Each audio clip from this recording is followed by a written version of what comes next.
Hello, everybody. I am Zenith Warrior, and welcome back to the Prince of Persia retrospective live stream, where I take a look at Prince of Persia after all these years. It's been a very long time since I initially played this game, and I'm going to go through all of these games in a segment much like Super Butter Buns. Do you remember videos? I'm going to be giving my thoughts on on what happened, because it's been 10 years since the last game in the franchise. So that's going to be interesting. But anyway, welcome back to the stream. Once again, we are in the middle of the first game, Sands of Time, and last time we got quite a bit done.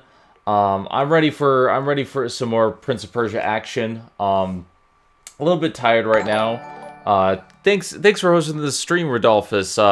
Always good. Thank you very much. But yeah, like I spent most of today sleeping because I have massage therapy every so often, for back pain and whatnot, and that does make you tired. It's kind of like an exercise almost. It is very much something that tires you out afterwards. But anyway, we're gonna do some flippy action. Last I remember, we got the new sword that can break through walls, which is pretty awesome. I love the upgrade system in the first game because every single sword that you got mattered. And so, yeah, we're gonna continue where we left off.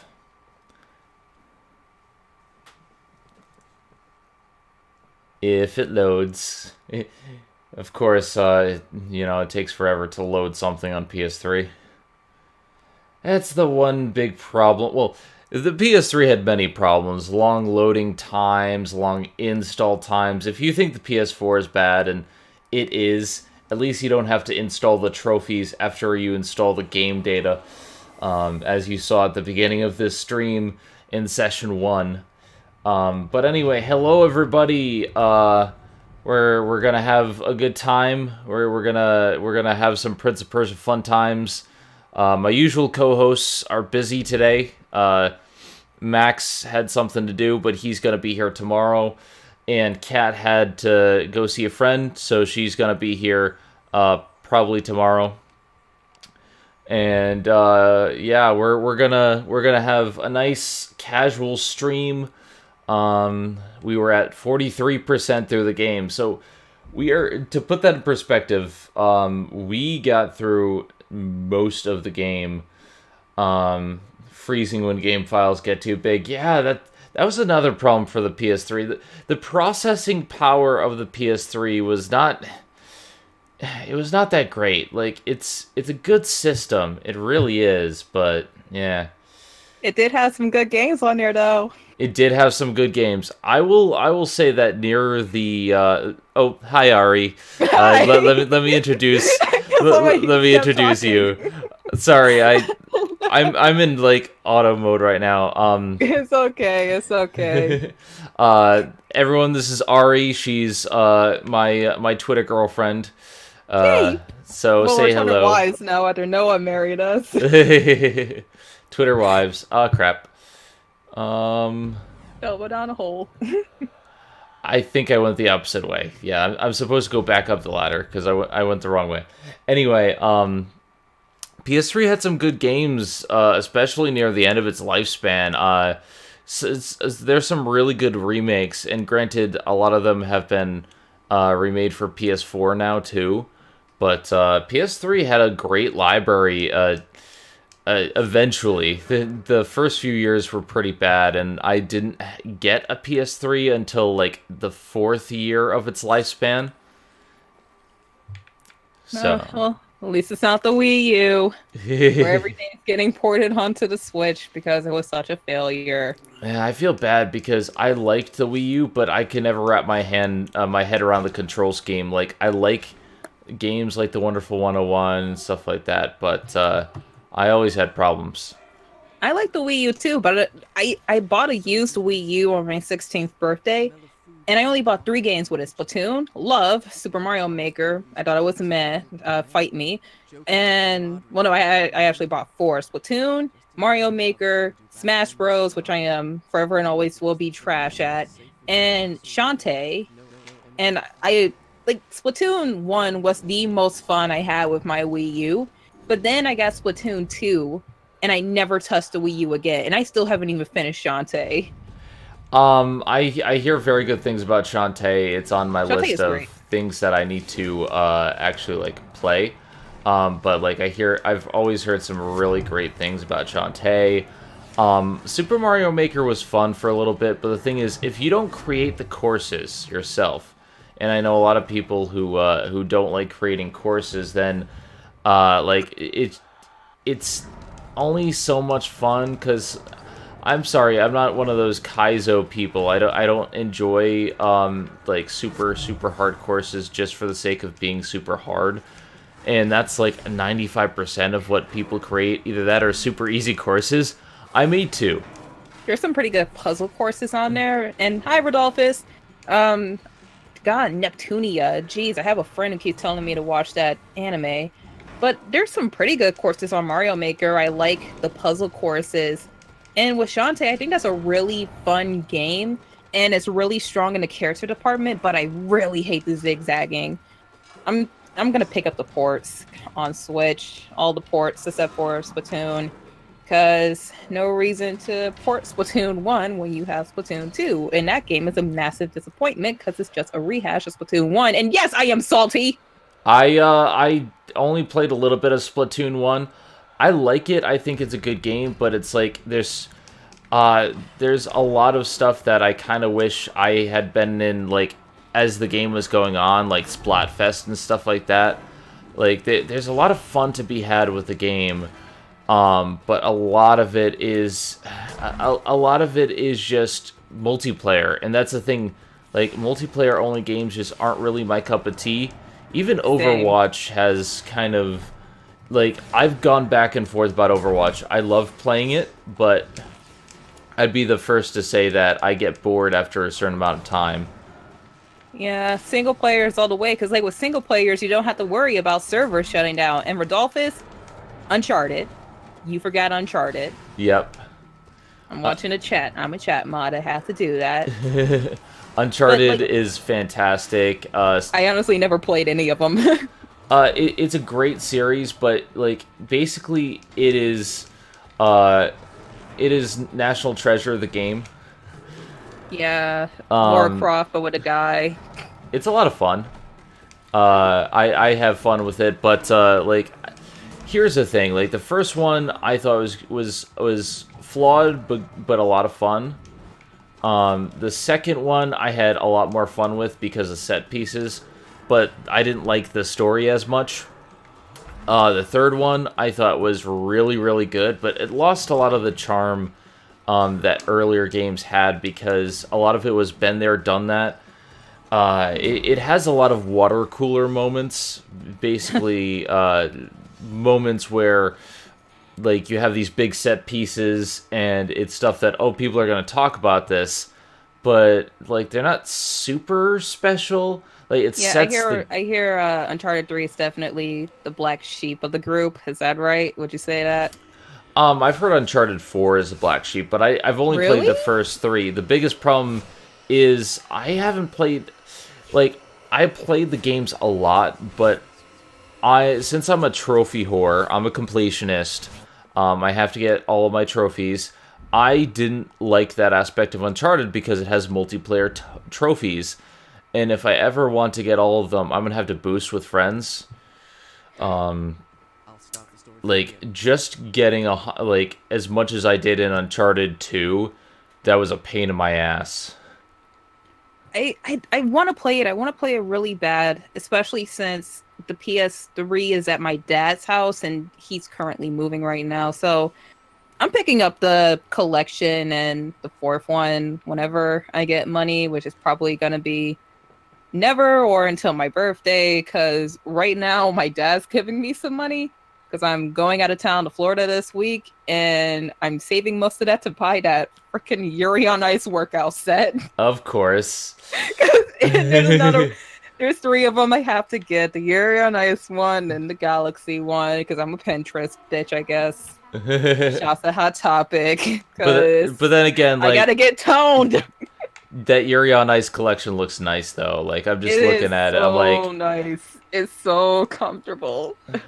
I kind of want to get it, but I need to work on my figure first, as in like filling it out so I can actually have the the boobs for it. So. Yeah, that's gonna take a while. You better just get like a small sports bra or extra small sports bra and like long pants now, so you can have them later. Because God knows how Top is gonna pull them off of their line.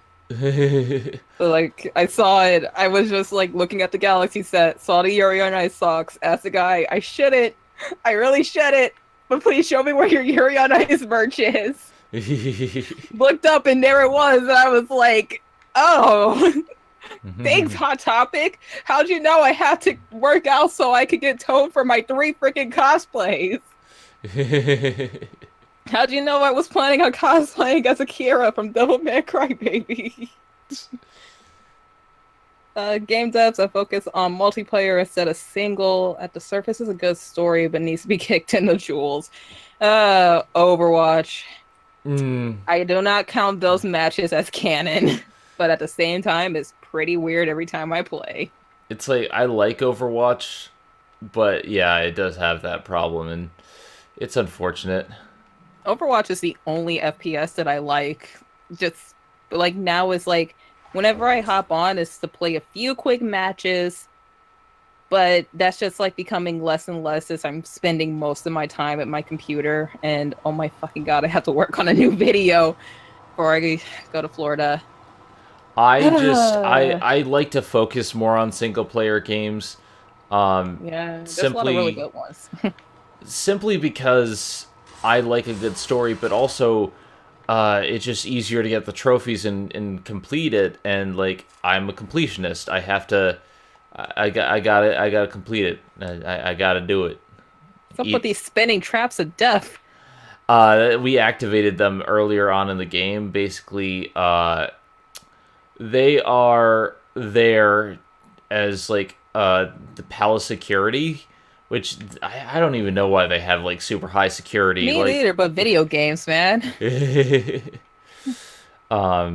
Whoever designed this system, like, wow. But, like, with single-player games, like I said, with multiplayer, with single-player, you don't have to worry about servers shutting down. And you could just go back and play it again on a new save file. And 2017 was so dumb, because 2017 was a great year for games, but so many fans were like, single player is dead. It's all about that multiplayer, and it's just like Persona 5. What if the Horizon, servers die? Zelda. Yeah, like, what if like something happens? Do you know how many games are unplayable, like uncompletable? Like, there's so many games that are uncompletable simply because of online servers, and then there's so many games that are just you can't do anything with. Like, you can't even start the game since they're online only, and I'm like, oh, okay, so why do I want to play the game now?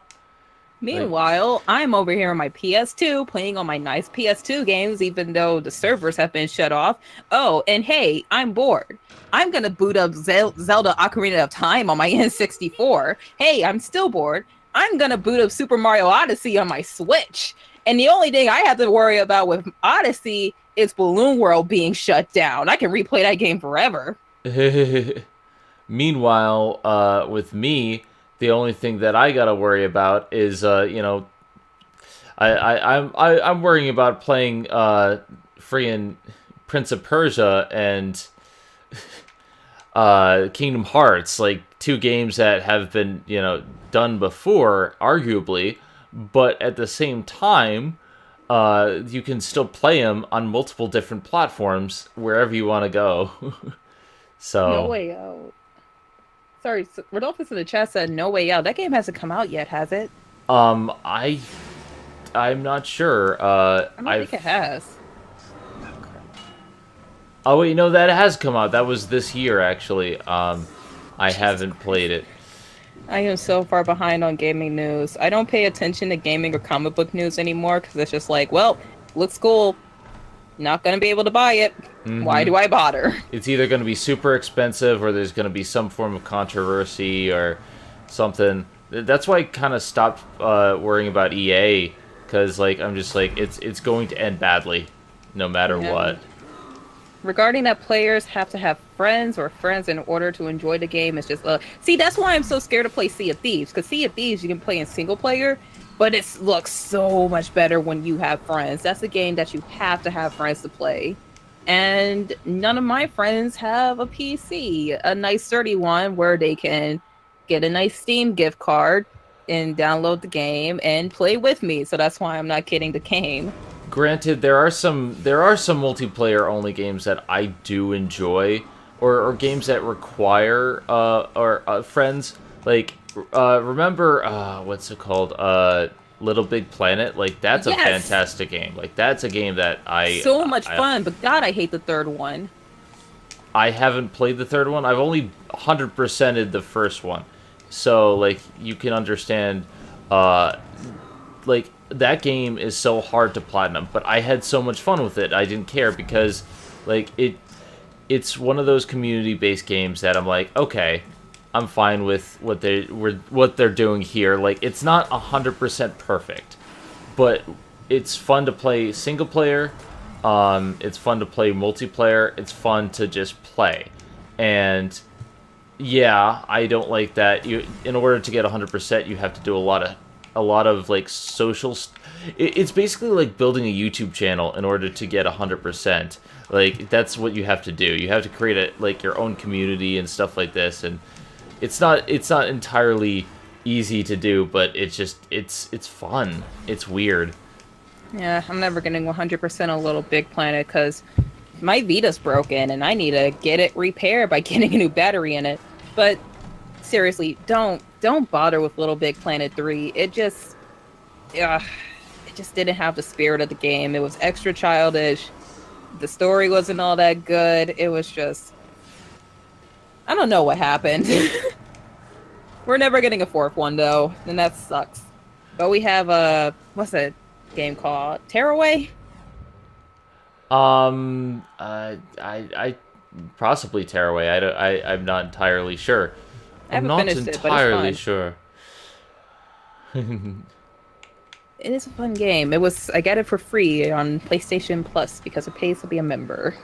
It does pay to be a member. That's one thing I really am like a fan with PlayStation, is that they give away a lot of their like really big games for the service. And granted, they keep like upping the price of it, but it's still like a lot of really high profile games. And I yeah, don't know what's wrong why with is she in the Twilight. middle of everybody? Like, Farrah, what are you doing? Hell knows. Farrah's AI sucks. Like, Yeah, I could tell. she'll shoot you with her bow and arrow, as we have seen in previous sessions. She goes right in the middle of enemies when she could just get ranged attacks. And she does have a health meter if she gets attacked too much. But, like, if you start attacking the enemies, it regenerates, which is a good thing, because her AI sucks. Yeah, I know. I could see. And oh wow, I've been talking to you for almost 20 minutes, and my Wi-Fi hasn't dropped once. Does this mean Yeah. AT&T has stopped being a bitch? Can I finally stream Doki Doki Lit? Everyone's telling me to stream Doki Doki. We're going to. Listen. We're going to do a test stream because everyone at Dub Talk wants me to help them set up something at AB. So I'm like, okay, I'm probably gonna have to set up an entirely new profile because they want to do it on their channel. But I'm gonna have to do it, and then if everything goes okay, we're gonna be doing it on my channel afterwards. So. Oh, you're going to AB this week, aren't you? Yep, I already changed my Twitter handle and everything, and yeah, it's gonna I'm be so fun. jealous. I want to go so bad. I've always wanted to go to Anime Boston. And I was like, can't make it Anime Boston this year, but maybe I can make it to A-Fest this year. Going to A-Fest seems less and less likely every day. Yeah, I've just basically said like, hey, I'm gonna have to do what I can. I'm playing cons by ear. Anime Boston was one that I always knew was gonna happen this year. I took what is it? I took MagFest out of my roster. I probably won't be going to MagFest again, which is a shame because like that was like for a while that was my big con. But Con Bravo is now my big con. And other than Con Bravo, it's like, okay, I have A-Fest that I definitely have to go to because I didn't go last year. Too Many Games is always a fun one. Like, I always look forward to Too Many Games anyway. So I'm like, okay, I'll like, it's a small con, so I don't have to worry too much about it.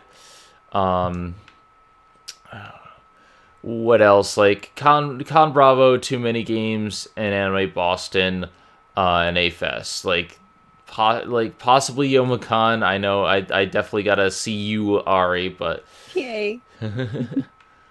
it's like a lot of it is just like, okay, we gotta get this. We gotta get this set up. I hope that one day, whenever I come back to Youmacon, it isn't just because, oh, hey, it's the closest thing to me because I'm still in Detroit. No, I hope it's just like, oh, hey, I guess I should go to Youmacon and say hi to some friends and family, huh? But like, the one anime con I've always wanted to go to is Anime Expo.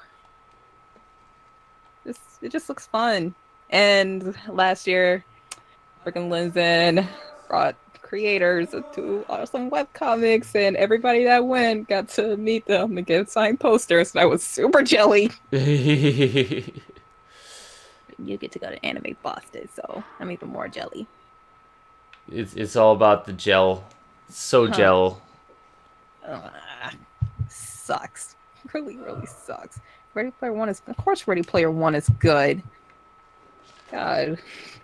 Sorry, I'm looking at my phone. Yeah. I've heard good things, but like again, I haven't actually like seen it. Yeah, it comes out next week, so if you had to be pressed or gone by Southwest to see it. And if I were just run across the bridge without you. If I were just run across the bridge without you. She's supposed to. Oh, okay. I was about to say, like you're not helpful at all. This sequence is a little bit weird. Like you have to like work with her. Yeah, there we go. So I need to jump to the bridge. Yeah, because like the entire sequence here is you have to use this bridge and raise it and rotate it, and then I have to get to that ladder over there. It's an interesting puzzle, but when I was like looking at it for a second, I'm like, wait, what?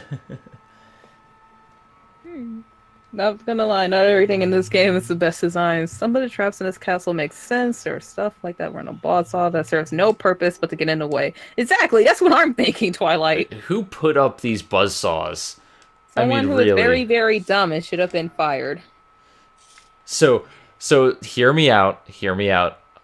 Buzzsaws coming from the walls, eh? For no reason. For no reason. Just to annoy everybody. But hey, what if someone invades the castle and hear me out for a second, what if they know how to run up the wall? You're gonna need that buzzsaw. Oh, there was only a single one. He got past it. Alright. Pull the lever, Crunk. What lever? I don't see one. There's no one in my room.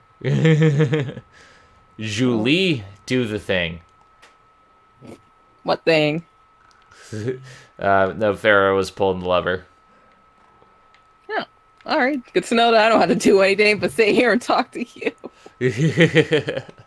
Oh, God. Jesus Christ. This is fun. I'm having fun. I like talking to you, Zen. It's a lot of fun.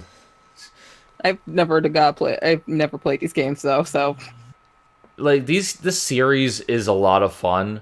And it just has like some of it hasn't aged well. Like I'm looking back and I'm like a lot of these video game isms haven't aged well. Some of the graphics haven't aged well, but overall, it's still a very fun game. And I make fun of it, but I still, like, even after all these years, I'm having fun playing it, and I think that's a big thing. Like, the atmosphere, the story, like, there's a lot of stuff that's fun to play. Okay, so is your next video gonna be an anime video or a retrospective of either this or Kingdom Hearts? Currently, what's happening right now is I am on vacation right now, so until Anime Boston is over, I'm on vacation. Next video after that is going to be Disney Debate on 101 Dalmatians 2, and then after that, we're going to have Danganronpa, the video game that's going to be the final part. I'm really thankful that everyone's liking the retrospective so far, having a lot of fun with it. And then after that, like, that's when we're going back to anime. It's going to be Danganronpa the animation. Assholes. Sorry, I was watching your stream. You say Danganronpa the animation? Yes. I was watching your stream. How come these birds? Well, Farah does have a skin, and she flies. So. Hello, dog. Yeah, you hear her. Hello, doggy. She really missed me because I was gone last night. I'm sure she did. I was with my dad, and we were at his girlfriend's house, and his girlfriend is scared of dogs, so she has a cat. From the same list as earlier, oh god, maybe Chrono Cross. I think that would be a good one to go with. I haven't played Chrono Cross myself. That's a big thing. Like, I've played Chrono Trigger. It is every bit as amazing as everyone says. I haven't finished it, but like Chrono Cross is like something I haven't played. Possibly future stream, possibly. We'll see. Back to anime reviews though. So after my plans for anime reviews, like after Danganronpa the animation, I'm going to fast for, but then it's all going to be like a string of anime reviews. So it's going to be like a lot of anime. I already have a script for Afro Samurai. I already have a script for Baccano. Five Deadly. Oh, sorry. I was watching the chat and somebody said, "Have you watched Five Deadly Sins?" I was being like, "What the fuck?" You mean Seven Deadly? Oh well. No, there's only 5 of them. Yeah, I know, that's a joke. Okay, so you said Baccano. And then after that, it's going to be Blood Blockade Battlefront. And no, to answer your question, I haven't seen Seven Deadly Sins. I have. By the way, hey, Agardet Muganda, it's been a while. How's it going? I've seen it, and, you know, it's enjoyable, and I get why everybody likes it, but it's such a starter shonen show. And because of that, it was hard for me to enjoy it as much because I've seen so much shonen. I know this genre so well. So watching this, it was like, yeah, this is like a total beginner series, and it's fine, but not really for me. Okay, like, is it kind of like the same thing as a beginner series, kind of like oh god, what's it called? Black Clover was like. Black Clover is plagiarism plus. We don't talk about Black Clover. Well, but then again, like, think about it this way. If you've never seen Naruto or any of the other big shonen then, series... yeah, you would think Black Clover is pretty dope. So yeah. That's why I'm saying beginner series. Like, if you're just getting into anime. Like, yeah, obviously... it's a total beginners. It's on Toonami, so somebody is going to see it and going to be like, oh, anime's pretty dope. And then they're going to see Naruto and they're going to be like, well, Black Clover. Of course, One Punch Man is the premier go-to beginner series. It is a very good beginner series, but it's not like a total beginner series, you know? I mean, I've been watching anime for years and years and years, and I love it. My friend Emma loves it to death. It's something for everyone, you know? Yeah. But Black Clover and Five Deadly Sins, Not a bad show. Not a bad show at all. In fact, it's well made, especially for the studio that it comes from, which I hate. I really hate it, and I think it's the most incompetent studio in Japan. And how the fuck did A1 shitchers get Persona again? God damn it. This anime's gonna suck. I like A1 Pictures. I'm sorry. I do not. Hey, there's tons of people that like A1, but almost every single series I've watched from them have let me down. The last good show I watched from A1 was Black Butler season 3. And that was like Black Butler season 3 saved the franchise because A1 thought, oh hey, we're gonna come up with our own original story for Black Butler 2 when treated like a total cash grab. Season 2 doesn't exist, from what I understand. Season 2 does not exist. And right after season 3, they made an OVA and a movie, and I haven't seen the movie yet, but I heard it was all right. The OVA is really good, though. Okay. But, god damn it. The Persona 5 anime, I have no hopes. Because they already ruined the perfectly good Persona 4 anime with their own adaptation. Well, yeah, I heard about Golden. Like, I understand. Don't watch it. I like Marie, so. Don't. And I'm so salty. Sorry. Salty. Like, I've played a ton of Persona 4, and Golden. I owned Golden. Like, I never really played much of the first game, but like, Persona 5 is kind of my breakout for Persona. Like, I loved Persona 4, but I never finished it. It's one of those games that, like, I just, I got a little bit tired after, I think it was basically the reveal of who the real person was. I don't want to spoil anything. For Persona 5 or 4? It's 4. Okay, because like I played through Persona 4. I didn't play Golden, but yeah, you probably shouldn't spoil anything for anyone in chat who wants to go back and play Persona 4 thanks to the popularity of Persona 5. It's an old game, but it's an old game for a very popular franchise that people might want to check out. And it's a really good one. Like, people, if you haven't played Persona 4, please do. Yeah, Persona 4 I highly recommend. Later Rodolphus. But yeah, like, my history with Persona franchise, I've stated this at the Persona panel at Con Bravo before, but it was a very, very short panel because a lot of it was mostly Hunger Games with Persona characters. It was a lot of fun. But like, I didn't really get a big chance to talk about my history with Persona. Basically, I got into Persona via Persona 3. Like, I saw the game. Everyone said, oh, it's really, really good. It came with its own soundtrack. Like, I've come to find out that any game series that comes with its own soundtrack is usually good. Usually. Like, I've never had much problems with a game that has its own soundtrack. So, I usually stand by that. But yeah, so I bought the game.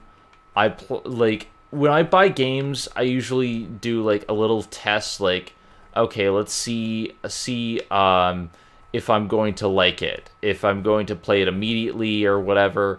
And so I'll give it the initial test, just to see if it's going to be worth playing later down the line, or if it's something I want to wait to play. And with that, Persona 3 immediately passed my test. Well, Persona games, all of them have really strong soundtracks, and by all of them I mean 3 to 4, because I've never played 1 or 2, or 3 for that matter.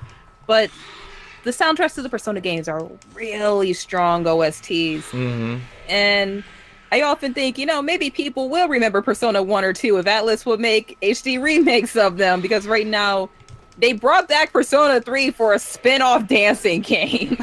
Yeah, I wish they would remember Persona 1 and 2. Like, I just bought Persona 1 on the PSP.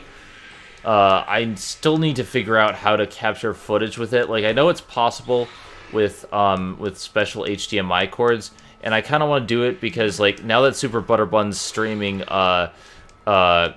Final Fantasy Crisis Core, I'm like, I kind of want to stream more were those kind of games in the future.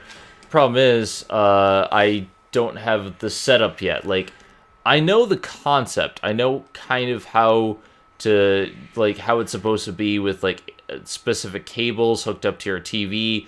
I just haven't tested it out. Like, currently the only 3 systems I have, like, completely 100% worked out for streaming and for, like, recording are my Vita, because I have the PlayStation TV, my PS3 and PS4, and, well, PS2 too, because I have the mini upscaler, which allows me to do HDMI cables with that, so those are kind of what I'm used to, but I need to work out how to do portable systems.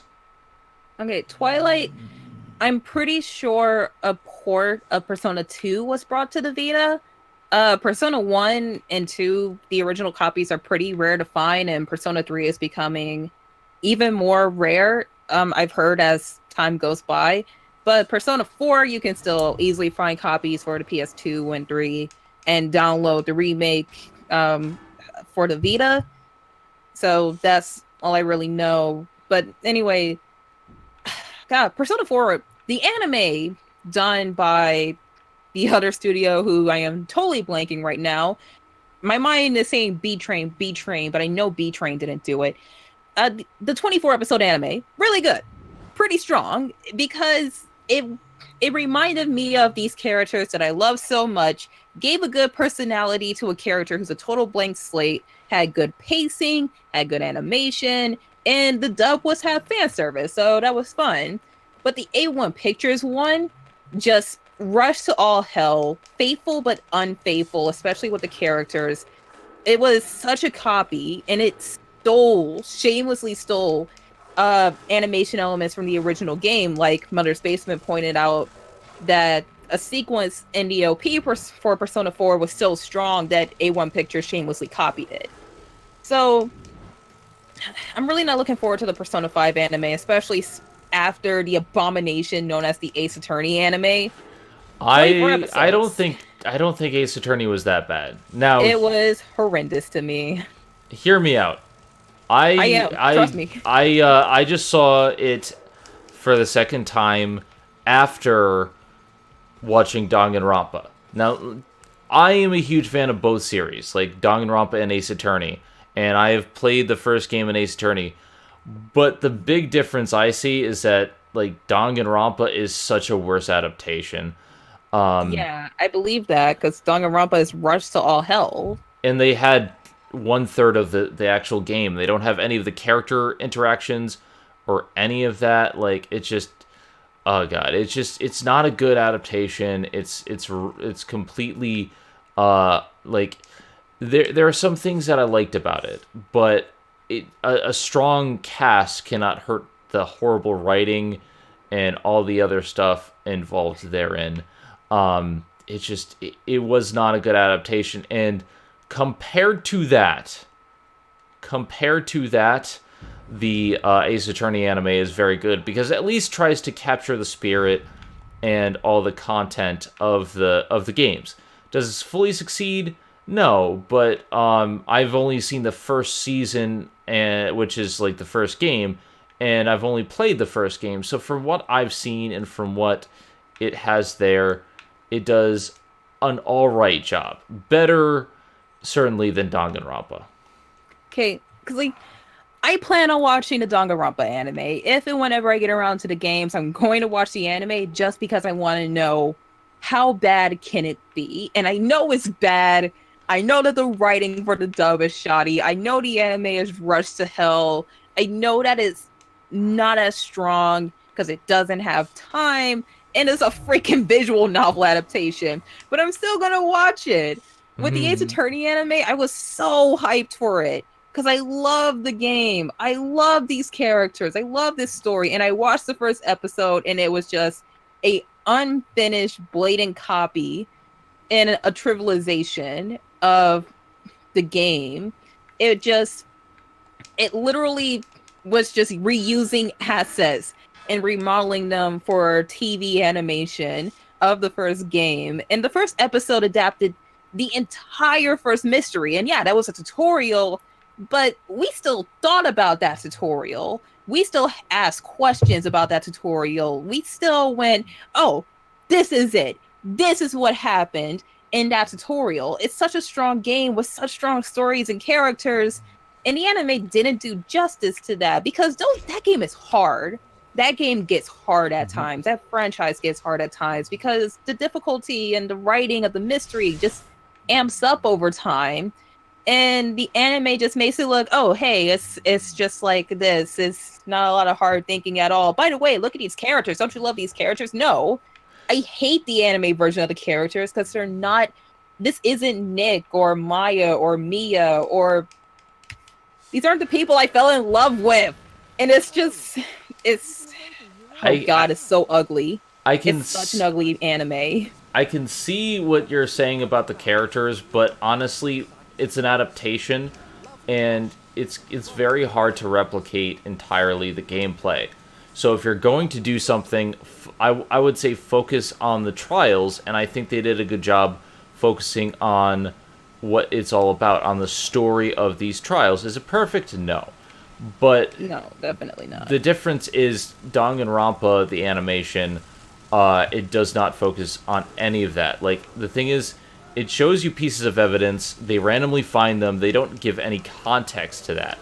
And that's my big thing. Like, if you're going to at least do an adaptation of a game, visual novel, murder mystery, whatever, you have to include the story. And that's the biggest part to me. It's video games are their own medium. If the gameplay has to stay contained in that medium. So you really have to say, all right, I'm going to focus on this. Yeah, and here's what I think about when adapting video games into anime and why did Danganronpa anime fail so much. Now, keep in mind, haven't played the games, but games are long. They are very, very long. And with Danganronpa, you couldn't get the character interaction. You couldn't get the evidence coming together. You couldn't get the trials being amped up to 11 because they're so tense that you don't want to die. Because the anime, every single part of it, every single season is only 12 freaking episodes. And I kind of hate that. 24 or 30 or 36. I hate that anime nowadays are relegated only to like 13 episodes. At least give it 25. I understand that like you have to justify producing it. But the thing is, if you're not going to do it justice, why even make the thing? Yeah, and the Persona 5 anime, give it this, it's 25 episodes. It's not 12 like A1 Shitshore's Persona 4. It's at least having a full runtime. But again, they really let me down with the Ace Attorney anime, and I do plan on covering that anime on my own channel one of these days. It's just not that high on the list because I don't like talking about bad media. But if the Persona 5 anime sucks, it's just going to be like, boom, up there. Gonna cover it right before Persona 5 anime ends because I've been saying that the show is going to suck for months. And if it sucks, then I'm going to cover it a lot faster than I was planning to. But if it doesn't, then, hey, I was wrong. It doesn't suck. Okay, I'm surprised. It's at least maybe good or decent or whatever. But I just have little to no faith, especially since my soul was crushed this week when I found out that the anime I was looking forward to the most next season was also being done by A1. That should be my favorite show. It's probably going to be ass. Especially since it's an adult romance. I tend to just judge it as they come. Like, I understand, like, studios and whatnot, but my big thing is the anime good? I look forward to certain anime, and if the anime is good, it's good, and I'm fine with that. I judge each anime as it comes, and I'm pretty late to the game when it comes to a lot of anime, so it's just like, it's okay. I'm good. I wish I could do that, but it's like with A1, I'm skeptical with everything that I go into because they've let me down so much. But whenever I look at a show, I'm like, okay, this is probably going to be good. I'm probably going to watch this, probably going to spend my time with this. this looks pretty meh, or this looks like shit, I'm gonna drop it, aren't I? But it's always nice to be pleasantly surprised. Like MMO Junkie, I thought, okay, this looks pretty alright. End up being one of my favorite shows that year. Yuru Camp, Laid Back Camp, I just finished watching that show this week because I'm binging all of this anime. And I was recently able, my dad's girlfriend gave me some money for Florida, so I was able to renew my anime subscriptions. So that's nice. But anyway, I finished Euro Camp, and I was like, Crunchyroll's pushing this to high hell. Not seeing a lot of people talking about it. This is kind of be pretty mediocre, isn't it? Because there's so much hype from the publisher, the streamer, the streaming platform, but not really from the anime world. Turns out that show is really freaking good. Yeah, there's been a lot of hype online. It's very different because with me, like, I generally don't maybe watch one or two seasonal anime, but that's mostly because of Dub Talk, because they're like, hey, we're gonna be doing this. Would you like? And then you had to watch Gamers. Yeah, well, the thing is, they give me a list. I don't know anything about these series, and they say, which would you like to be a part of? And I'm like, okay, well, let's pick something with game in the title. Like, so my pick for, like, last season was King's Game, Gamers, and a MMO Junkie. It just so happened that there was a lot of game-related anime. And for the most part, it worked out, but we also had Gamers. Granted, that was fun to host since, I know a lot more about gaming than some of the other members, and that was fun. You guys didn't do a single Persona reference in that episode, and I was pretty disappointed in y'all. No. Well, I might have opportunity. They like Persona games in that show. That is true. I had the opportunity, but like, I still don't like the show. It's a shitty, horrible anime. I don't want to associate Persona with that show. Me neither. And unfortunately, there's a joke in the upcoming review of it. Oh shit, I just gave away what video I was doing next. Oh well. Almost died. Time rewind powers are useful. Yeah, because like when you die, it's like the stands are like, oh hey, you're about to die, here you go. No. That didn't happen. Look, you get a second chance, bud. There you are. And save your life. But hey, you want to know what anime you should do for Dub Talk this season? And what's that? Citrus. I want to do Citrus just because of how gay I hear it is, and I hear it's actually so gay. Have you not seen my live tweeting? I've heard a lot about it, and my biggest my Twitter feed have been talking about it quite a bit, and I've heard some good things and I've heard some things, but that's the thing, like a lot of people are squicked out by certain things for some reason, and but then again, that's what I hear about a lot of anime. Like, it's either, oh, I'm squicked out by this, or, oh, it's really cute and I love it. Dude, it's gay. It is like the first ever actual proper Yuri anime that isn't a hentai. Oh, Yuri, you had me at Yuri. Yeah, no, it's not a shoujo-ai. It's a Yuri, a proper Yuri. And yes, I know people are probably gonna go, but Netsuzoid Trap. No, we don't talk about that one. That one was ass. I don't know anything about it, so don't look it up. I don't like the term trap anyway, so it's like, eh. Don't look it up. It was ass. But no, I've been reading this manga. I read the first 2 volumes of the manga. Had to put it down along with all my other manga and comics because I got broke. And I've been looking forward to this anime for 2 years. And people are like, this show is weird, or this show isn't really all that good, or this show is weird and doesn't make sense. And it's just like, dude, let me have this. Please. Let me have this. Just guys, you gotta let me have just this, Like, you don't get it! You don't get how long I waited! You don't understand just how long it's taken to get to the gay. The gay is... good. It's not the best show. It's not the perfect show. But it's the show I've been waiting for. And it's an actual good, well-done Yuri anime.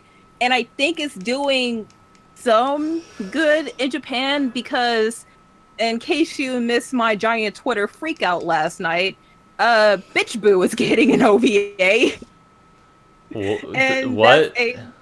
it's a black comedy yaoi manga, very hardcore, very explicit. Main character gets gang raped. Well, he doesn't, but he gets threatened too, and it's fucking awesome. It is getting an OVA, and I'm so happy that I can scream right now. Okay. I'm okay. Yeah, no, I'm you not probably sure. want to stay away. I'm just hoping that Crunchyroll will hook a girl up and be like, "Hey, bring in a bitch boo OVA," and I'll be like, "My savior." And it's coming out later this year, September.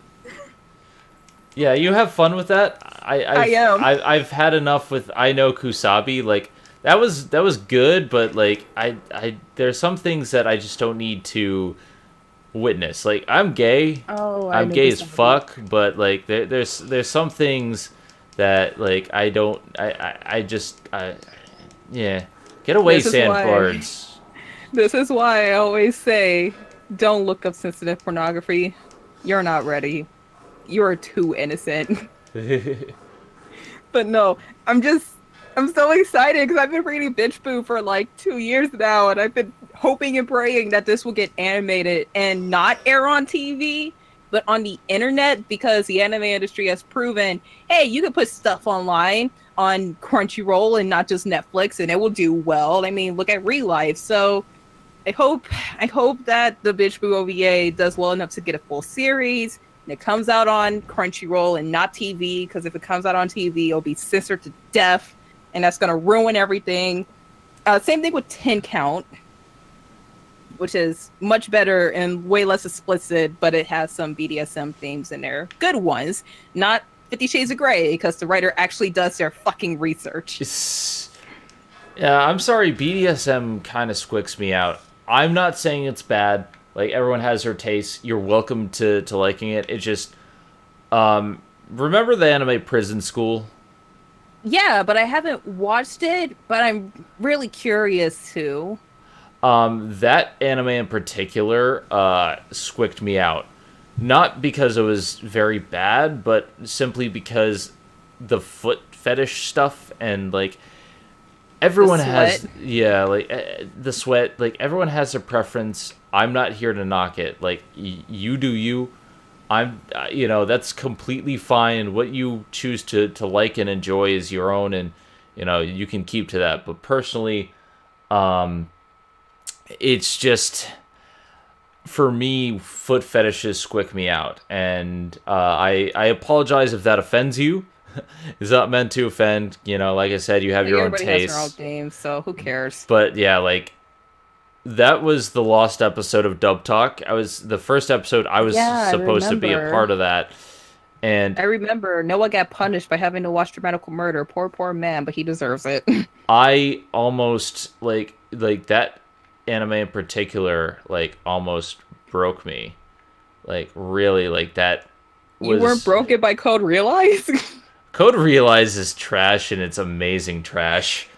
I love dropped Code that Realize. Shit by episode 7 because I was just like, what is this? What has this become? Took me long enough. But I really wish the Prison School episode did go up, but Noah was punished, and we got a Dramatical Murder episode. The funny thing was, like, for the longest time, I still had my audio for it. I don't anymore since my computer crapped out on me one day, and I had to reset to factory defaults, and I lost some of my files during that. Not all of them, but I'm just like, it's time. If we weren't going to recreate it at that point, we're not going to recreate it. And honestly, like, we weren't ever going to, since nobody else had their audio. But, like, I kind of wish that, we actually had completed that, because that was a fun episode. That was, like, the first time I think me and Hardy were on an episode together. And like, we had a blast with that. Well, like, with shows like Prison School, I really hope that more risky, raunchy shows like that get anime. Stuff that isn't trash or smutty for the sake of smut, but, like, has substance to it, That's why I have such high hopes for Citrus, because it's the first ever actual Yuri anime, not Shoujo Ai, Where in Shoujo Ai, the furthest you go is, I love you, let's hold hands and kiss. No, and Yuri, bitches fuck. Okay? Bitches make out. I mean, these girls kiss in EOP, and it's way different from any other Yuri OP kiss that I've ever seen. And Citrus is well produced. People like it if you're a fan of Yuri. And I hope Japan will see, hey, you do have a place for this. You have multiple places for this. There's an audience for this. Please do more. If it's really raunchy, put it online. Because it can avoid the censors and not have all the fun trained from it. What I'm saying is, give me a fucking 10 count anime. Please. I need my yaoi. Okay? I am thirsty for my yaoi. And 10 count has figures now, so just do it. Make it. Put it on Crunchyroll. And just have it avoid the censors, and know that we will watch it. We will buy it. We will consume it because we need it in our Fujoshi soul. So do it. I just really hope Citrus does well, and I hope the Bitch Boo anime does well, OVA does well, and people are like, yeah, I want this to be a series, and I don't want it to be censored because Bitch Boo on the surface is really fucked up, but you know, it's the special kind of fucked up. The kind that I love and need in my life as a Fujo. I'm a dirty Fujo, can you tell? I've figured that out by now, but there's nothing wrong with that, and honestly, I'm so sorry for all the gay porn you had to see me like on Twitter. Hey, it's, you know, it's completely fine, like I said. If you like it, you like it, that's your prerogative. I feel bad because it seems like Noah is the one who sees it the most. Then again, like, I'm kind of used to seeing stuff like that in my timeline anyway, because I follow a lot of people. People like to, you know, do their own thing, and I'm like, whatever. It shows up. It's all good. Oh, would you look at that? Ari's liking Somako smut again. Oh, God. But no, really, I hope and I pray every single day for the love of God, for the love of anime. Please, anime 10 count. Because I'm thirsty and I need it. I need it to be animated and I need it to be good. It's all about the thirst. The thirst is real.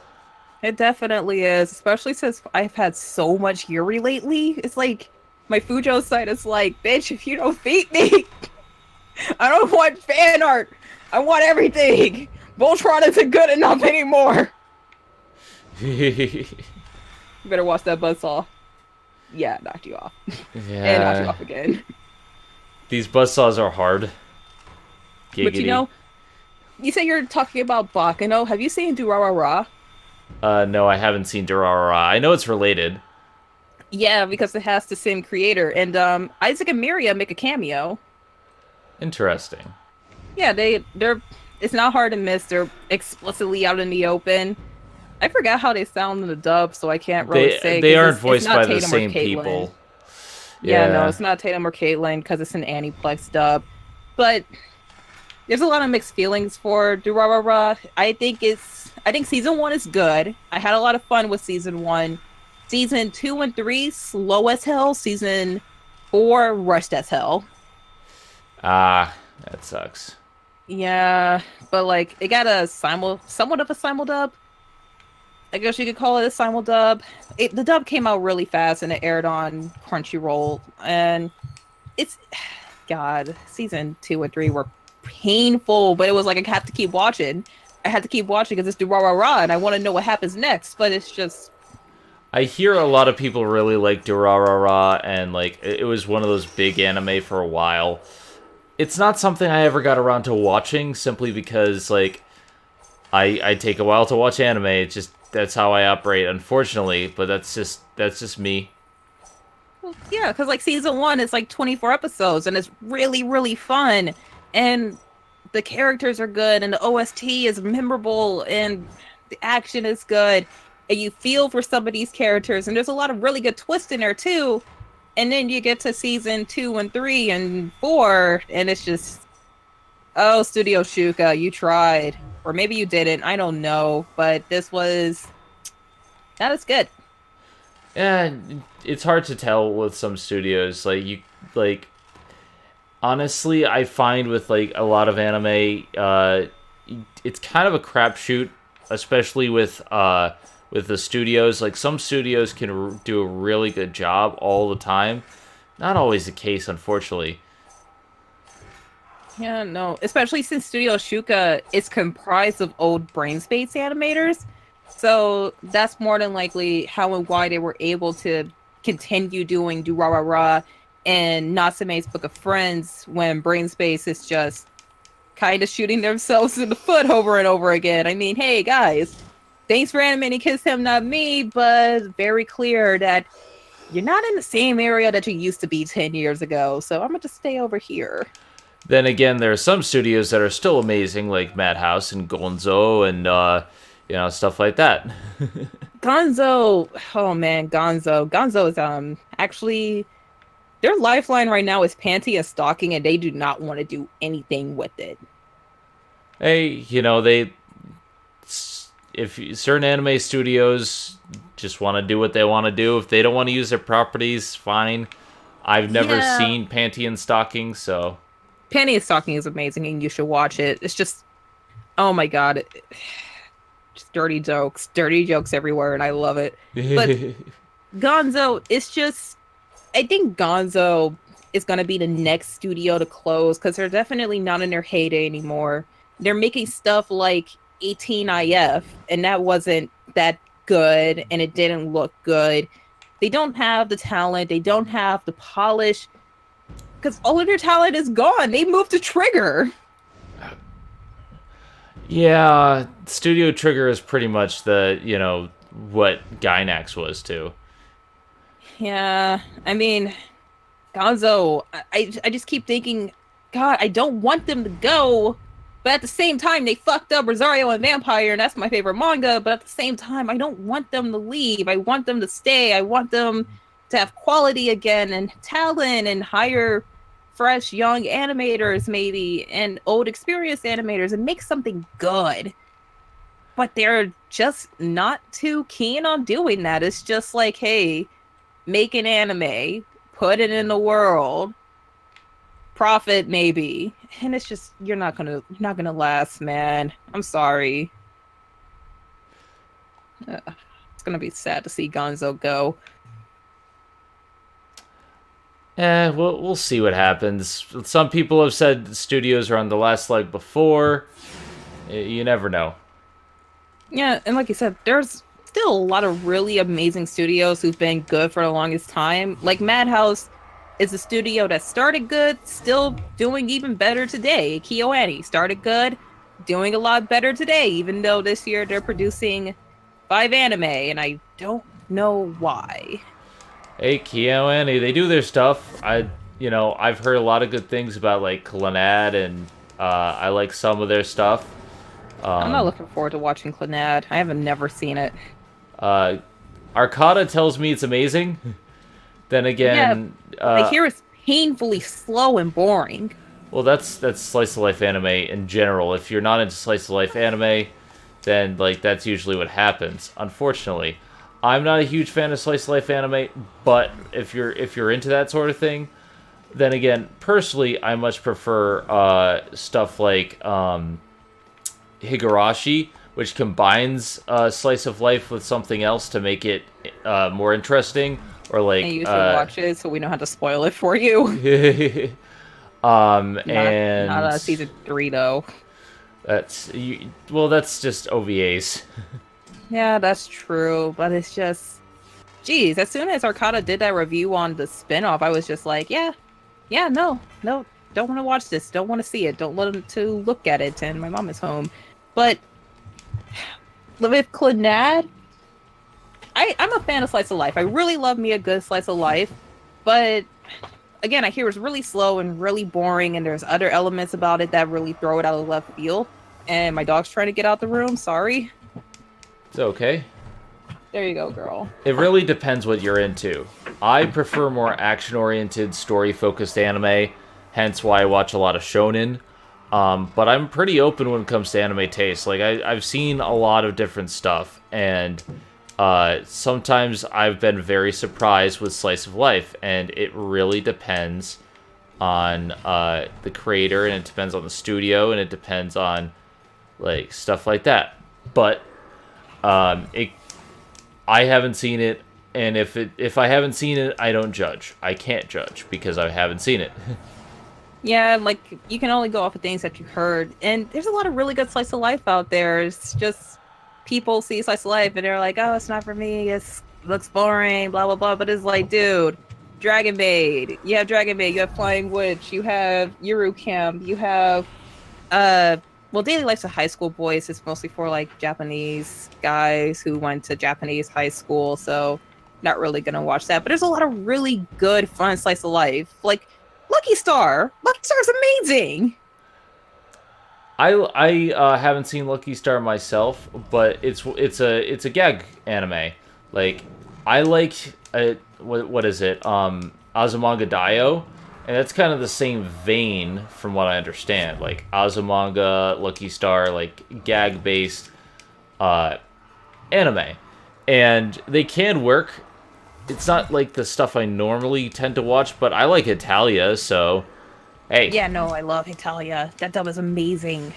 My only problem with Italia is the episodes are so short. I'm like, but I get it because it's a four-kona manga. You know, it's based on something that doesn't have a long-running story. You know, but I prefer when they stretch it a little bit so that it's like a full 25-minute episode. But then again, that's just me, and I understand that's not possible for everything.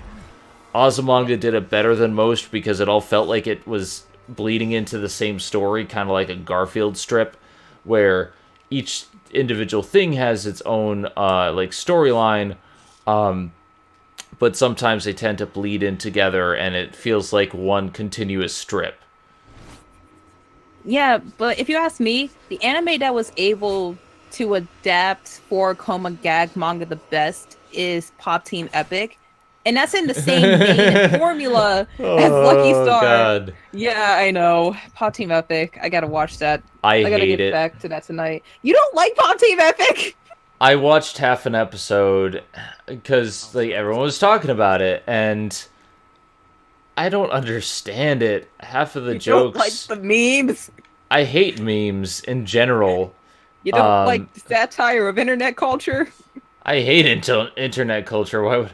I understand and like some of the jokes, but like a lot of it just fell flat to me. And granted, it's only half an episode. I understand that's not the entire thing, but for me, that just it did not do it for me. No, it doesn't do it for a lot of people. Like that show has a 7 on Mal, and people are still going, "Why is it so low? It's so great." But it's like, dude, it's a gag comedy with that satires and parodies, memes, and internet culture. And there was an Undertale reference, man. Come on. But it does adapting the gag comedy right. And the formula is the same as Lucky Star. You have 24 minutes. You adapt all of these 4 strip mangas as all of these 4 panel strips as fast as you can. And you make it kind of flow together as a consistent story. But no, Pop Team Epic is a straight up gag show. It's just joke after joke after joke after joke after joke. And that's what makes it work, because it's just what it is. It's like the manga, it's a gag comedy. And that's why it works so well. And it's not a full 25 minutes either. It's actually 12, but half of that time goes to switching out the voices, and that's what makes every episode a new episode of guest voice actor. I like the idea of guest voice actors. I think that's the biggest part of it that I liked, and the thing that I think worked the most. The episode that I saw was, I think it was the one with the, let's see, it had the school idol episode. Yeah, the one where they were like, "Oh, Daichi, we're leaving. Take good care of this girl, all right?" Or yeah. Was it the one where in the the serial killer gag, and like some of that worked really well, but I just like some of it. I'm just like, eh. I really didn't care for some of it. Yeah, I think it's really funny personally as someone who spends a lot of time on the internet and who also hates things like Instagramming your food just because, oh hey, look, my meal is so delicious, or um what's another thing that they parodied in there? I don't know, but there's like tons of really cool jokes and references in that show that's just really clever and really well executed. I mean, in one episode, there was a parody of, God, what was that old 8-bit racing game? Position something. Pole I don't position. know. It was, yeah, they parodied that. And Popco got knocked off of the track, landed in the grass, and guess what it turned to? Pole position? No, it turned into a Pokemon parody because she landed in the grass. Oh.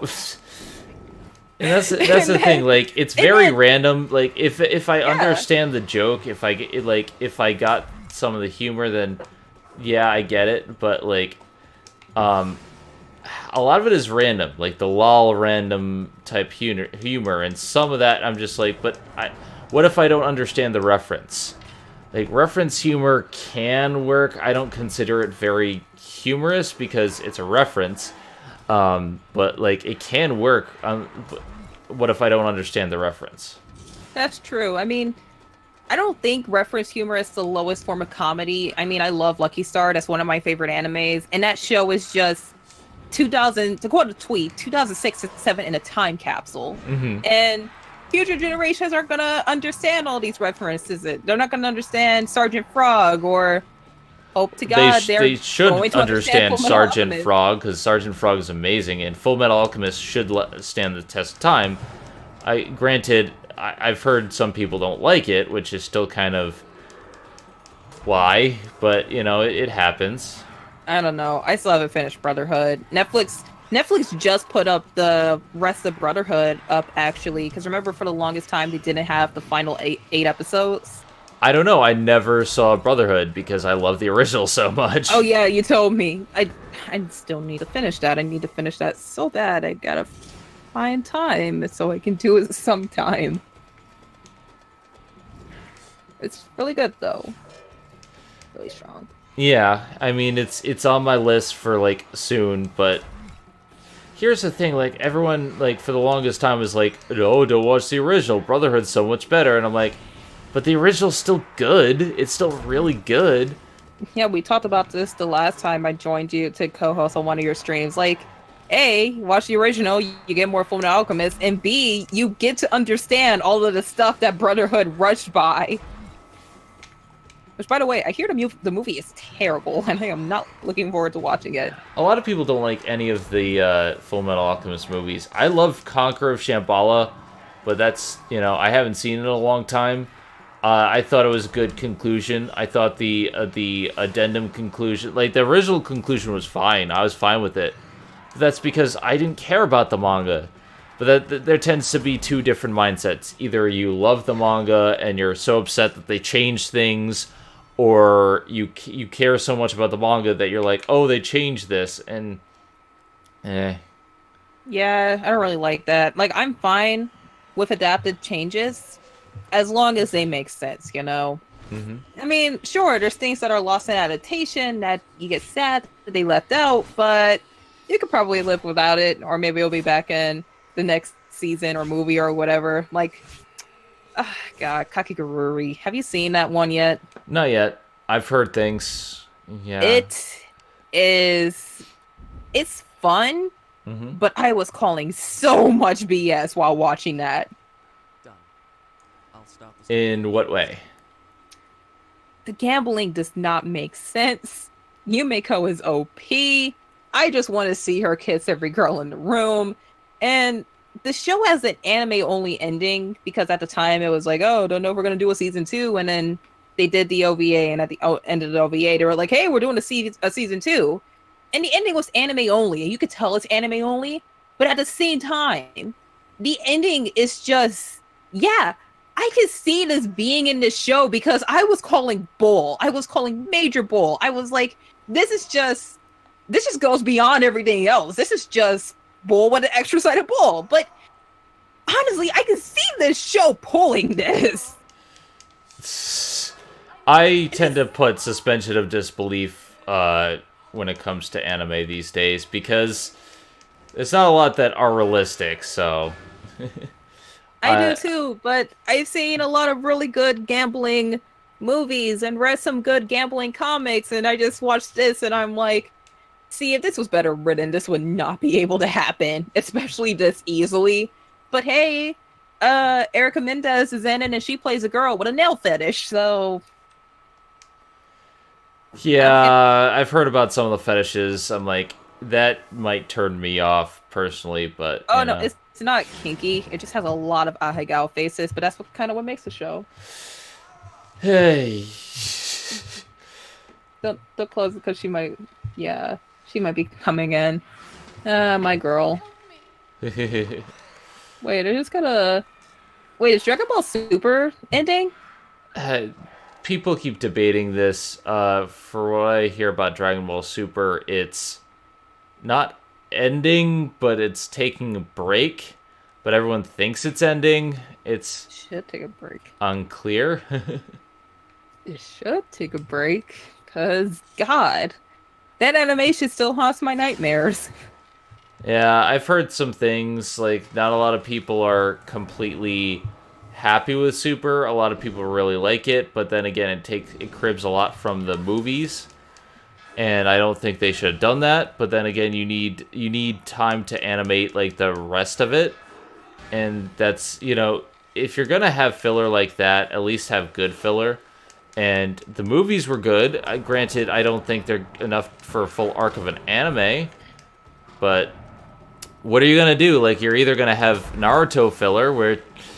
Oh my God. Clones, Goku's clones go on strike because, you're mistreating us, Curry of life. 3 words. Curry of life. But Goku and Piccolo gets their driver's license. It's still the best episode of Dragon Ball ever. Fight me. Well, yeah, because Piccolo's best dad. Fight me on that. Oh yeah, the driver's license episode. I'm like, why do they need a driver's license? They can fly everywhere. Because filler, and Goku can't fly to Nimbus. Oh wait, no, yes he can. Yes, like that's the thing. Like, there's some things that I'm like, if this was Dragon Ball, yeah, this would make sense. This is Dragon Ball changed, Dragon Ball Z changed things, and if you're going to make this work, you kind of have to, remember that they can fly. They can. That's part of the show. They can fly. But with Dragon Ball, the thing is, God, the animators do need to take a break because Dragon Ball has always been very inconsistent when it's animation. Large part of that is due to constantly changing directors and Dragon Ball Z, which is why episodes look different. It's not like One Piece bad, where there's errors everywhere, but it's Dragon noticeable. Ball Super is definitely the worst. I love some of the shots that I'm seeing from the old DBZ episodes where they're showing the Super Saiyan inconsistencies, and I'm like, I think that kind of adds to the charm of the show. Granted, yeah, the animation's not always the best. I will admit that, but I find it funny to look at the inconsistencies. Then again, what really gets me is when people point out in between animation as inconsistencies when it's an in between. It's not supposed to look good. It's supposed to make your fight look good. Farrah, why did you just shoot me with an arrow? Because Farrah's dumb. You're going, Farrah. After this, we're gonna have a talk, and if you shoot me again, God help you, I will find you. You'll kidnap her girlfriend. And we both know what's gonna happen. Mercy is best waifu. But no, you're right. When you look at Dragon Ball Super and you look at the in-betweens and the errors and the inconsistencies, it's just ain't that Dragon Ball... Sorry, I said Super. Ain't that Dragon Ball Z? But you look at Super and it's just a reminder of how lazy Toei has gotten. I mean, as a Sailor Moon fan, oh my God. Sailor Mars' face in the OP. Wow. Just... but that's the thing. Like, there's a difference between like something like Super and something like Sailor Moon Crystal. I think Crystal was hated a lot for animation when I thought the animation was fine. The problem always no, the animation was fine. It wasn't Every that. episode, every single episode, it was just shortcuts. It was, hey, we have to save money. It was, oh my god. I disagree. What is anatomy? The story was the problem. The story is the problem, but then again, that's how the original manga goes. And that's why you don't follow always the original manga beat by beat. That's why you don't always follow the original so much.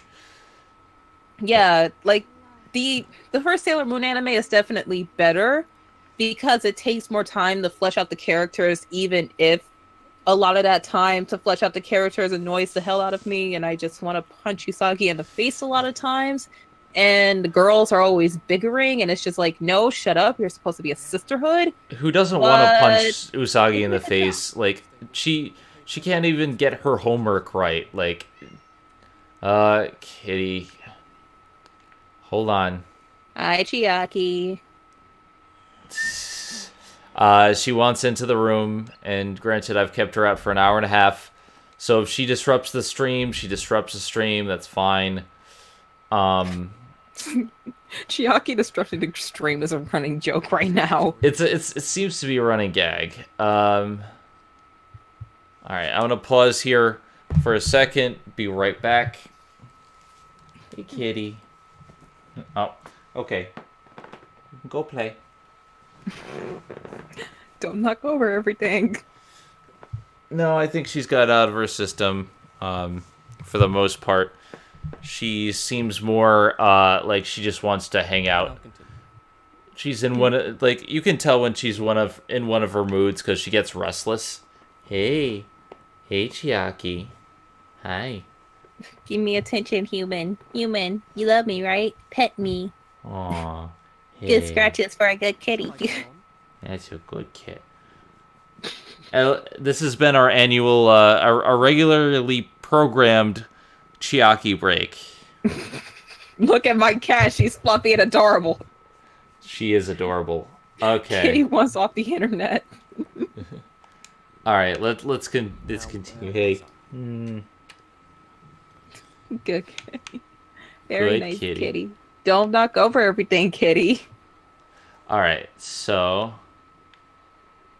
Jesus Christ. But anyway, back to Toei. Yeah, no, like, Sailor Moon Crystal, I think it's fine. I hate the animation errors, but I don't mind the fact that it follows the manga so close. I don't mind some of the animation errors. I will admit I don't mind some of them if I can't notice them. But if you're a Sailor Moon fan, you should probably check it out because it doesn't have a lot of the really annoying problems that the original has. Like, I hate the relationship between Usagi and Mamoru in season 1 of Sailor Moon because it's just they're always at each other's throats, and then they find out, oh, we were lovers in the past, we reincarnated, guess we gotta be boyfriend and girlfriend now. And it's just like, no, that's not how it works. But as the series goes on and they show how much they actually do love and care for each other, it's just like, all right, I'm all right with it, and I don't hate it that much anymore. But rewatching season 1 is just like, God, I hate you both so much right now. And I also really hate the bickering between Usagi and the rest of the girls because it's just, how are you a team? How do you constantly work together? How are you guys going to protect her if you hate her so much? But like, that's part of the somehow charm it of the goes through. series, though. Like, it's like, it has really big problems, but I think despite that, Sailor Moon is a cultural icon, and like, it could be way worse. Like, I think this is a case of, you know, sometimes you don't always 100% copy the manga because there are problems with the manga, and yeah, there were problems with the original, certainly quite a few problems with the original, but at least with the original, you got a more coherent story that took out the whole incest angle. You know what I mean with yeah, I know what you mean. yeah, like the I really don't like the Chibiusa arc, the Black Moon arc. Okay, I do not like Chibiusa that much, but when she turns to Black Moon, it's always like, hey, you're cool now. Well, yeah, when she turns into Black Moon, but the whole reason for that is because she basically wants to fuck her father, and Which sucks and is stupid. yeah, like the whole thing is like, hey, I love my father from a different timeline, and I'm going to like destroy my mother. And Like, do my dad. How does this make sense? Like, this is Oedipus on steroids. Oh god. I still kind of forgive it though, because she's not little and annoying. She's big and hot. But she's still little. Like, I get it. I get some people love the aesthetic and like the idea of a child becoming badass is pretty cool. But you know, I personally am not a fan of that whole thing, and I thought that like, hey kitty, I thought that season 2 was a bit too much for me. That's when I dropped Sailor Moon Crystal. Like, honestly, I don't think the animation was an issue. I think the story was. Yeah, Personally, the story is definitely not paced well at all. I mean, I read the manga. Manga did a bit better. But that's the thing. Like, manga's a different entity. I understand, like, if you like the story of the original manga, but an adaptation has to do one major thing to work. You have to adapt, and sometimes, like in the Marvel Cinematic Universe, what works in comic can be improved on the big screen, or in the case of anime, it can be improved in anime. Like you really need to take a look at what you're doing and say, is this good? Is this still relevant? Does this work today? Like, is this in today's market? Is this squicky? Is this squicky? You know, like, I understand Japan has very different ideas on certain things, which is why I kind of forgive them for certain things, like, you know, certain concepts. But with Sailor Moon, I feel like they had the chance to really update some things, and they just said, no, let's stick with the manga because everyone's gonna be upset. I'm like, no. That's how I feel too, because compared to the original anime, the manga is a short read. It is only 13 volumes long. It thankfully got reprinted because the original run of the manga was total 80s manga. Just, hey, let's change all the names to be American and make the lesbians cousins. Yeah, the whole Sailor Uranus Neptune stuff is still It's memed because we want to forget, but we can't let us do it. It still upsets me that they just wouldn't let them become lesbians, and I'm like, what? Like, really? They did the same thing as Sakura, but Sakura was way less worse because, hey, at least the dude wasn't voiced by a chick. Yeah, like that was stupid. Cardcaptor Sakura, I love, but that has some pretty crazy relationships too. Like, there's a teacher and a student falling in love, and there's a lot of gay relationships, and there's a lot of cousin incest, which, like, you know, some people might find a little bit but it's you know, foreign countries, like, arranged marriages were a thing, but even still, like, it's not as taboo over there. No, and honestly, I think Sakura is a way better magical girl show than Sailor Moon because, God, that show follows a fourth grader, magic powers, so cute. Oh my God, look at her, she's so moe. Oh my God, people are dying. And that show is dark and mature, and I love it. Well, there are some problems. Like, I feel like some episodes are Monster of the Week. I'm actually rewatching the show right now. And I am too, but you're like way further ahead than me. I just got to the third season. Well, technically it's a second, but the way they build the episodes is the third season, where everything's about the Sakura cards. And while the show can be very Monster of the Week, what it does is, like, every 5 to 10 episodes, it introduces a new element in the like original like first season, where it's just like, oh, there's something new here, like there's something to pique your interest, there's something here, and I really like that. I like, okay, every few episodes something new about the mystery comes to light. In the second season, which is only 11 episodes, from episode 36 to 46, and essentially it's all about the answers to these questions, and everything is about this mystery. And even the filler episodes have something that matters, that's important. Oh wow, we're 70% of the way through the game. Nice. Seems like a short game. It is. Like, people said like 100% is 10 hours. Well, right now we're about 4 hours in. Granted, I've played this game to death, but yeah. Like, with me, when rewatching the original Sailor Moon, it's like, hey, I'm having fun. I miss this. I miss Usagi. I miss the aesthetic. I miss the character development. I miss the Monster of Week. But there's a point where I get bored, and I'm just so sick of it, you know?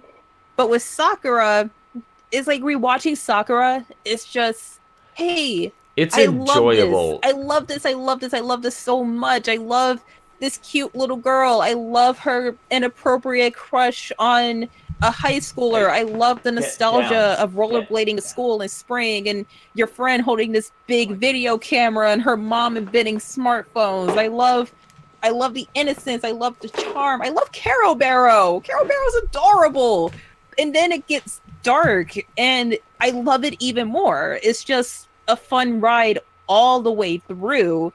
And I haven't seen Clear Card, but I really hope that Clear Card is just as enjoyable as the original, even though I hear Clear Card is the darker part of it. Which, by the way, are you watching the redub or the Japanese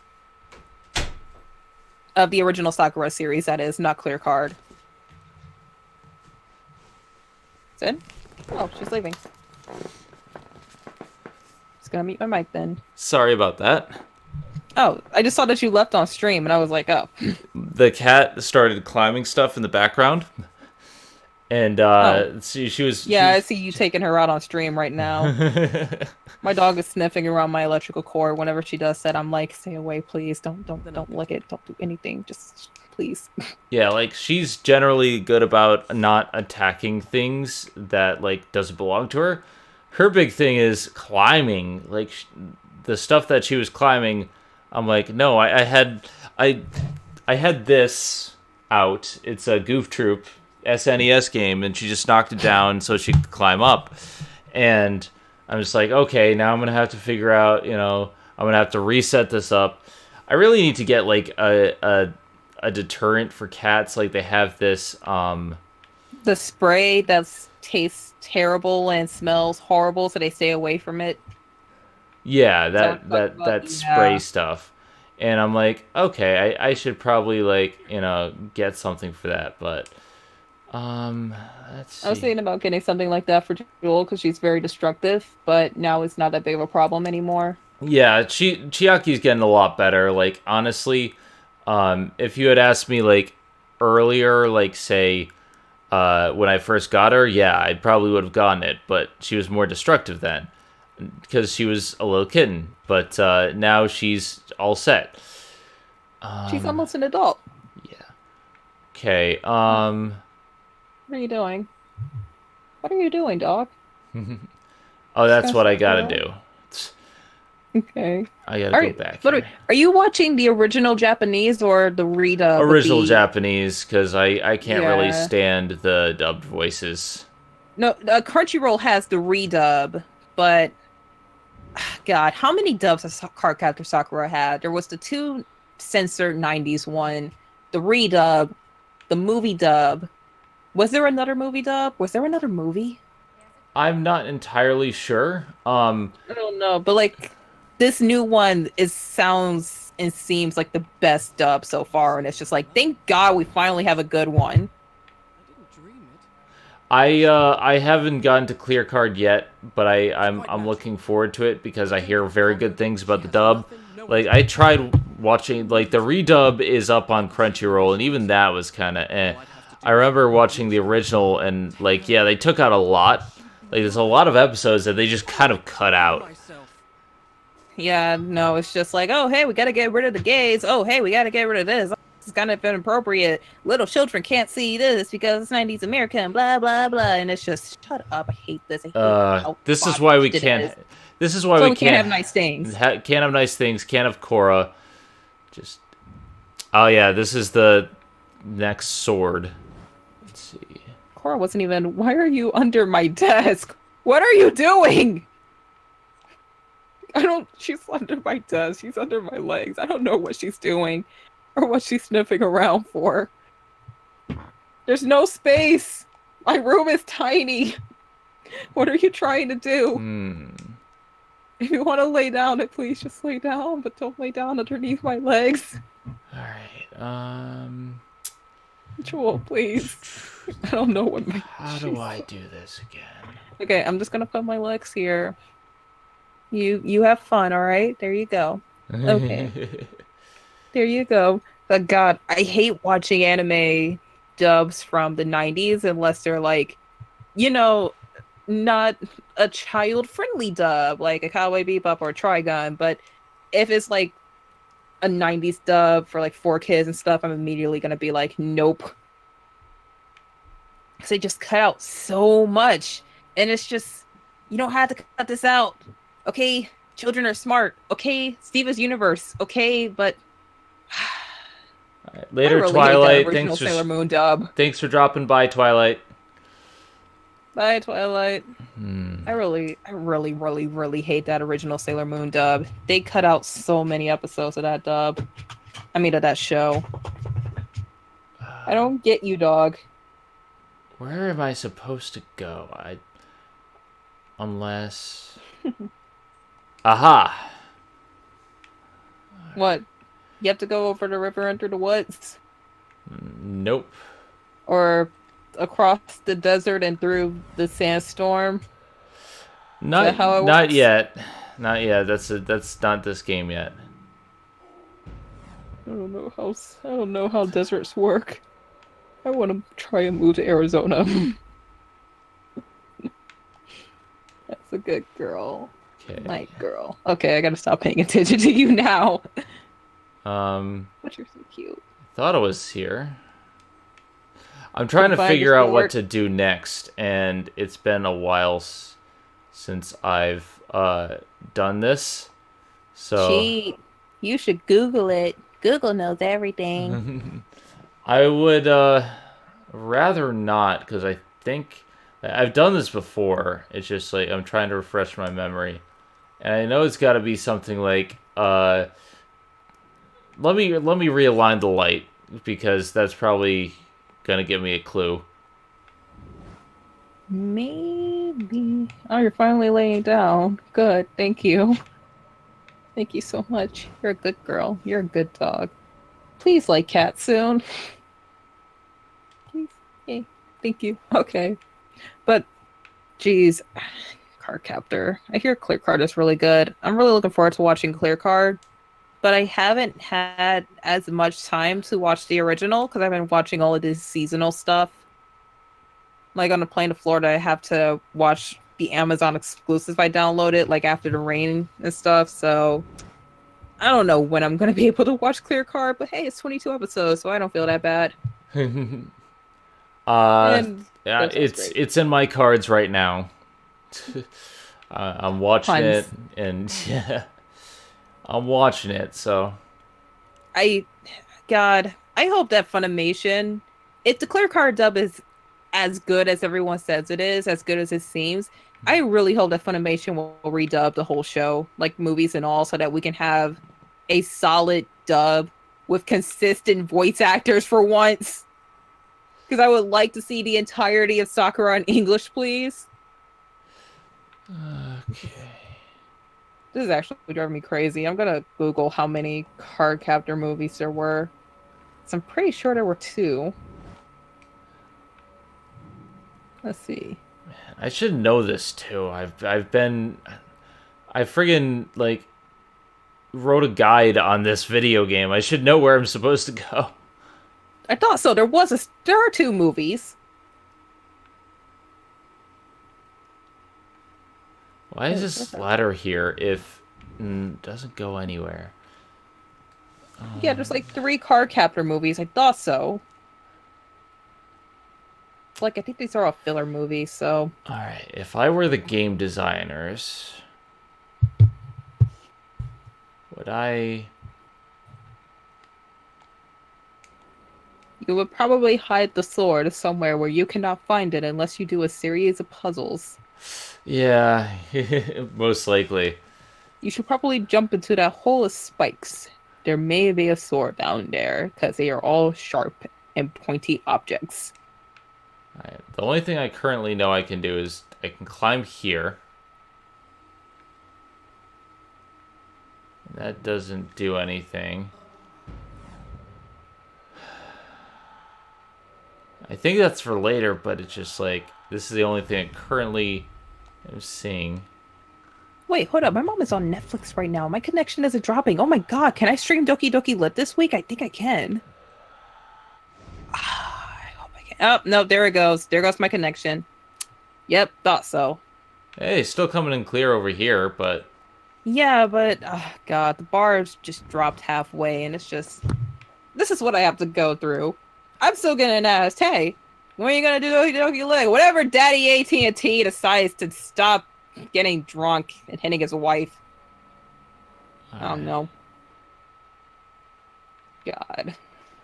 Alright, I'm gonna look this up because I'm rather confused on what to do next. Well, you clearly cannot run across the wall. This is one of those things that I probably will know when I actually get there, but... You're gonna look at the guide and be like, oh yeah, that's how you do it! It's probably something really stupid, and it's one of those things where, like, It's another one of those Prince of Persia puzzles where it's just like, God, this is dumb. Like, the mirror stuff itself is fine, it's just like, what do I do? Let's see... Oh, Jill, you haven't sat next to me like this in so long. I feel so special. I should leave you here when I go visit my dad all the time. You actually love me right now. Oh god, your breath smells so bad. Oh my god. And this is why I don't have dogs. I mean, my cat gets into trouble, but at least, you know, it could be worse. It smells so bad. Please send help. Her breath has just gotten worse over the past 2 weeks. Okay, so it's let's see. Horrible. I hate getting kisses. The Hall of Learning. That's where we are. We're really close to the end of the game. Like, there's not much left. I think I might have to mute my mic because my mom is calling a service right now, so I don't want my information to be on the internet. All right. So if I just suddenly leave, I have to mute my mic. Mm-hmm. But anyway, what were you saying? We're pretty close to the end of the game now. I just need to figure out what to do with this puzzle. Seriously, just like watch is gonna be like, oh yeah, that's how you do it. Because that's how I feel all the time. Yeah, it's probably gonna be something exceedingly simple. You move the mirror slightly to the left in this position, and then you solve the puzzle. Jewel, pause off of that, please. That's my charger. I don't want your paw on that. Alright, let's check IGN, because GameSpot's being a dupe. Yeah, you should always check IGN. GameSpot guys don't really load a lot of the time. Okay. The Hall of Learning, Part 7. To solve the riddle of the Hall of Learning, you must position all the mirrors so that you reflect a single beam of light to the proper location. Okay. You need to adjust one so the light is bouncing off to another mirror. Yeah. Okay. When you shine fully on the symbol, cutscene begins, which I just did. Showing a large structure emerge from the block at the end of the room. Use a wall run to get on top of the block, and then another climb the first level of the structure. Oh, so that might be it. Now, where was I? Maybe this just isn't positioned right.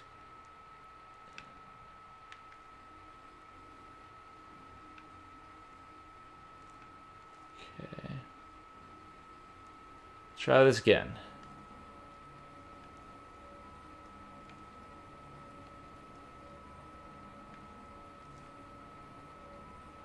Alright, so it's a block in the back of the room.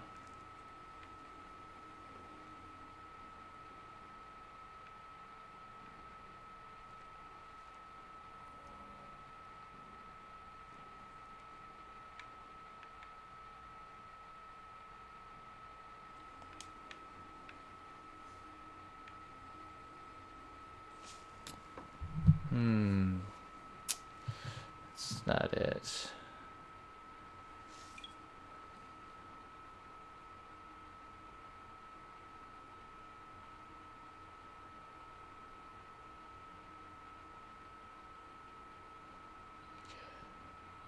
Use a wall run to get on top of the block, and then another to climb the first. Oh, that's stupid. I was being stupid. I need to wall run up that. I didn't think I could because look at it. It's an overhanging structure. How the hell did I wall run up that? Seriously, who would think to do that? Like, honestly, I was looking at that thing the entire time, and I was like, has she gone there? I think that's what she has to do. Probably. I don't know. She's the one playing the game, not me, so I didn't say anything. but that's the thing. Like, I've played this game a lot before. It's been a while, but I wouldn't. If you're playing this without a guide or without like looking at it, would you think that you could wall run up the jutting outpost of this block? Wait, you had to wall run that block? Yeah. Oh, that's what I'm talking about, the ledge. That's what Yeah, I thought don't too. know. Also, as you can see, I am back and I can unmute my mic right now, and my dog is sitting looking at me because I took a treat out. Probably ill, so she can have it, and she's just waiting for her treat. She's begging now. I'm sorry, we had to get you fresh treats later. All right, so we're back on track. To everyone else watching on YouTube, I apologize. It's been a while, but again, I think there is something to be said of video game design where I shouldn't have had to like do all of that, like looking up, because if you do a good job showcasing how your game works, then people will figure it out. But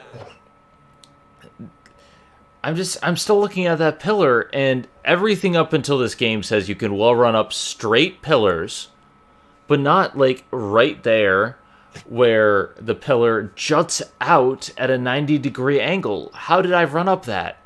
I don't know, that's like some Super Mario Odyssey game design. God, I hate that in game. Yeah, I haven't played much of Super Mario Odyssey. What I've played is I really like, but I can understand some of the frustration. I'm sorry, my dog is begging for her treat right now. It's okay. I'm sorry, Jill. You probably can't eat that. You might get sick. Don't want you to throw up, even though it's a very small treat.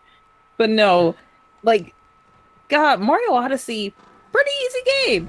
Very fun game. Because it's like a family game. So you gotta make it good for the kiddies, good for the adults. You did a good job, Nintendo. But oh my God, Darker Side of the Moon. I hate you, Nintendo. I hate you with a burning passion.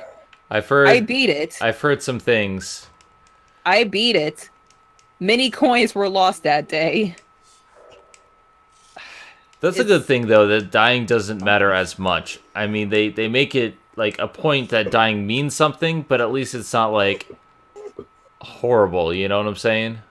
Yeah, they finally got rid of lives, which when I saw they got rid of lives, I was just like, whoa, they got rid of lives, and I was also like, yes, they got rid of lives, because God, I hate lives in Mario. Lives don't matter anymore, and now it's just you lose coins. But when you lose coins, I wince a little because it's just like, God, could have used those coins to buy an outfit or a moon in the next kingdom, or yeah, it sucks because I was playing that in game when I was farming coins for the skeleton outfit, which is 9,999 coins. Mm-hmm. I think I lost almost 1,000.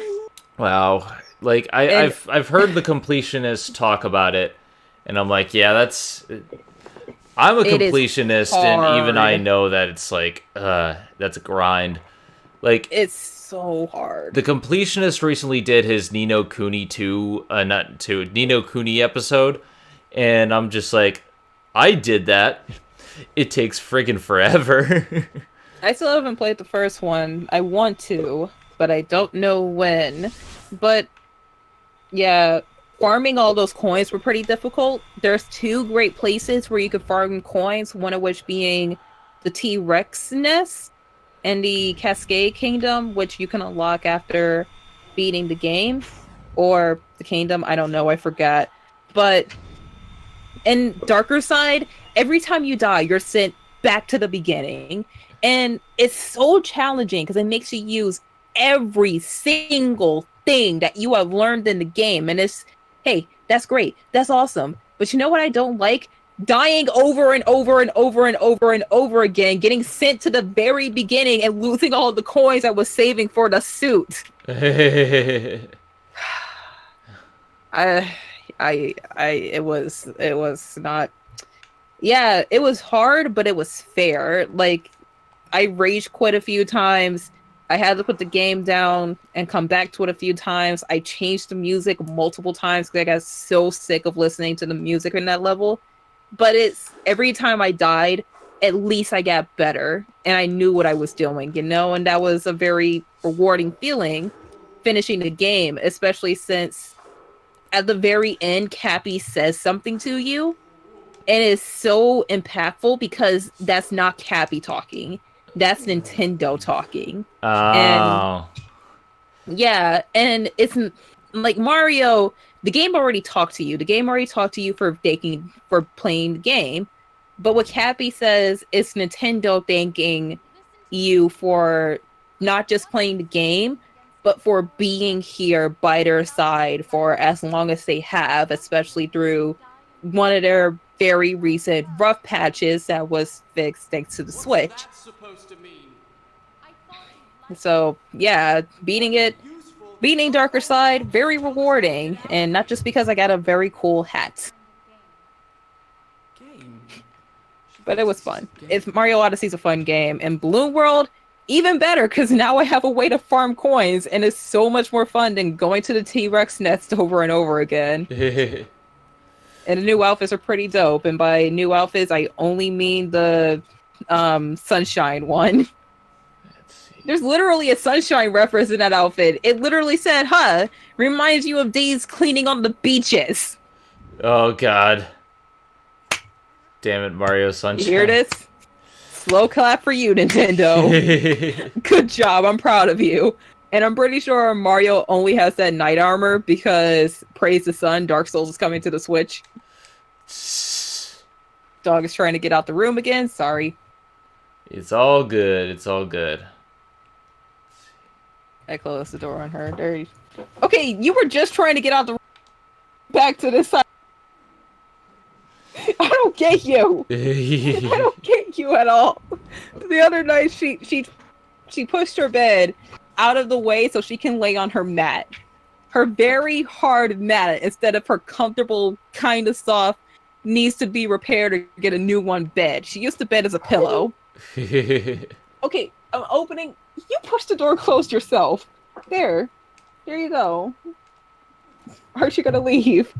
Do you want to get out of the room?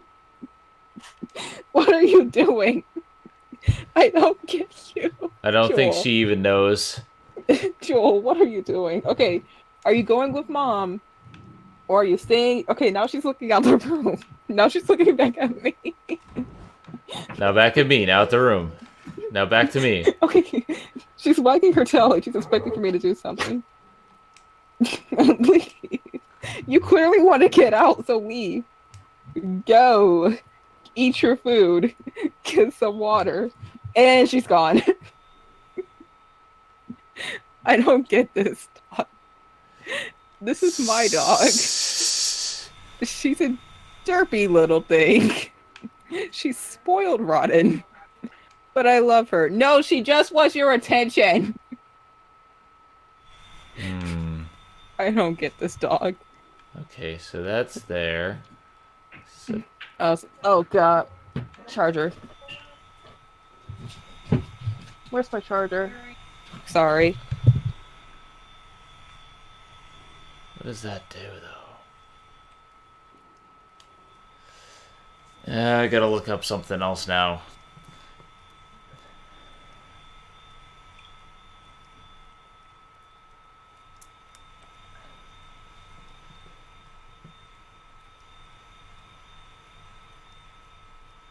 Okay, there I is. I am charging. I touched my mic. That probably sounded terrible on stream. I am sorry to whoever's ears I've hurt. Then? Ears? Yep, I heard. I'm looking stuff up. Sorry. I'm trying to... Let's see. I'm watching you do it now. So, points toward the blue crystal. Now you adjust the mirrors. Now, you need now adjust the mirrors in the middle tier to get down the level of the...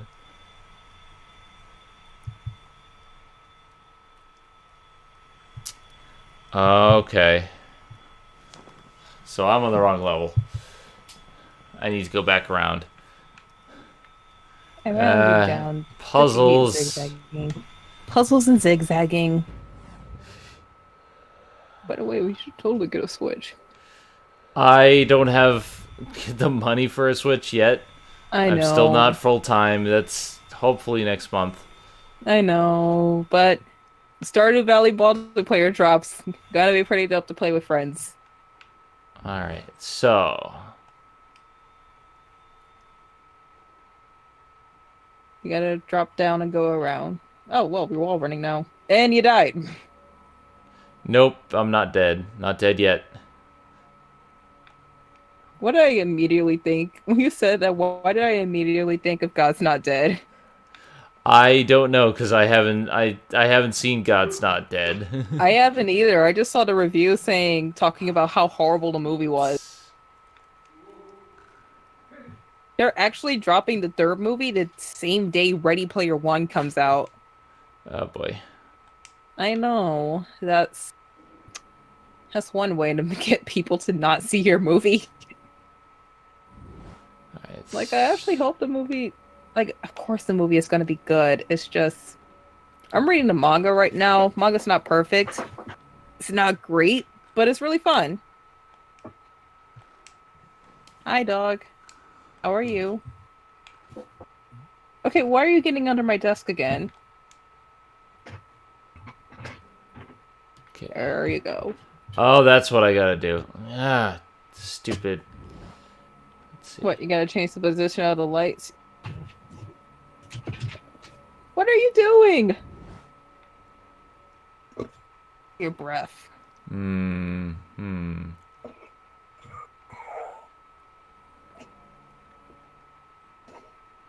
Joel, what are you doing? Sorry. Oh, I think I need to move it. Ah, crap. Crap basket. It's the light. It's not arranged properly, I think. So now I have to do this all again.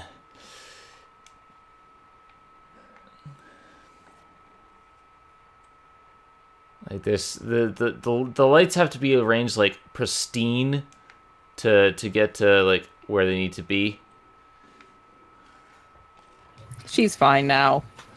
Of course. She's okay. Yeah, She's that's the problem here. That light is stationary, and I need to move that one to the left. All right, let's get this done. I think I might call it after I finish this puzzle, because this puzzle's been giving me so much trouble.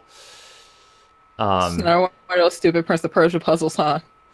Yeah, like, it just, I don't know who designs a library like this. Even if everything's falling apart, it's just like you have to platform all the way around the room. And when I was a Again, kid, I had simple a, architecture. yeah, when I was a kid, I had a strategy guide for this. So I Joel, you knew were spoiled. I hope you know that. they weren't that expensive. See, back in my day, our libraries were safe. It didn't have all death traps. There we go. It just needed to be a little bit to the right. Because why not? What was I saying earlier? You move the light a little bit to this position here, and then you. Okay, Joel, seriously, you are the most spoiled dog. What? You want my attention? See, human, give me attention. Give me attention, human. Don't pet me!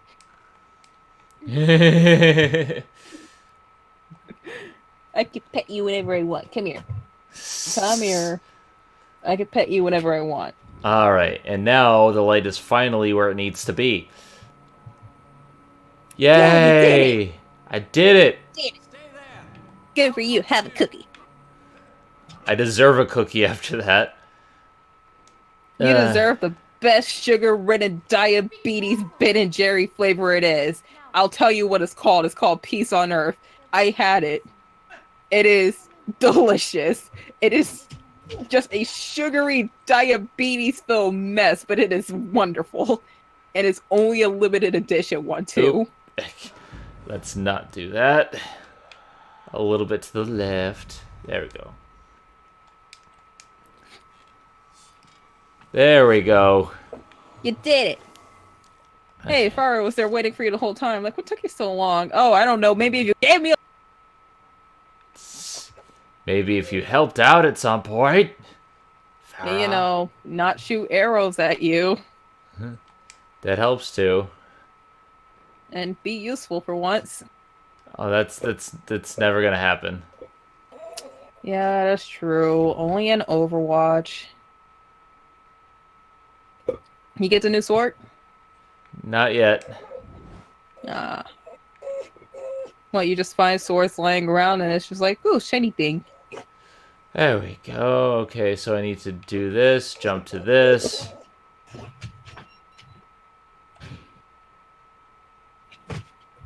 Well, there she goes. Okay. I'm Good thing I almost left the there. door open this time.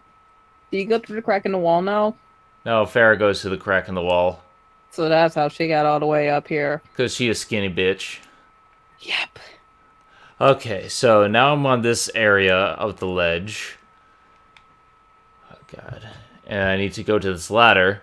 Because the mirror reflection isn't done yet. So, wait, how do you reflect a mirror? The light reflection, I should say. What, you gotta light that big thing, the top of the pillar in the center of the room? Before I get you. Before I Everything get in here is that. just breaking, isn't it? Oh, hey, another ledge fell. Wow, you're delayed. You should I know, probably 'cause I'm watching the stream. I have to. I'm the chat mod. You should refresh the page. No, I'm watching it on the Twitch app on my tablet. Okay, never mind. It's not that bad. It's not that there bad. was like a buffer or two, but it cleared up really quickly. Oh, so guess what? Hmm? You know how I did all that light reflection and all this other stuff? Let me guess. There has to be one more light reflected. I have to go back to a previous area To reflect the last light. To reflect the light to a different area. Because that's fun. Going back and forth between areas is fun. All in order to progress through the game. That's fun. To get one sword. Alright, so, yeah, take this mirror.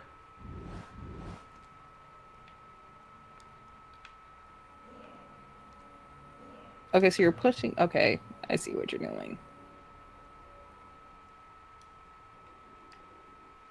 And cutscene. Good, I did it! Yeah! And now we have a cutscene showing all the various reflectors. You should get that ice cream I talked about. Sea salt ice cream?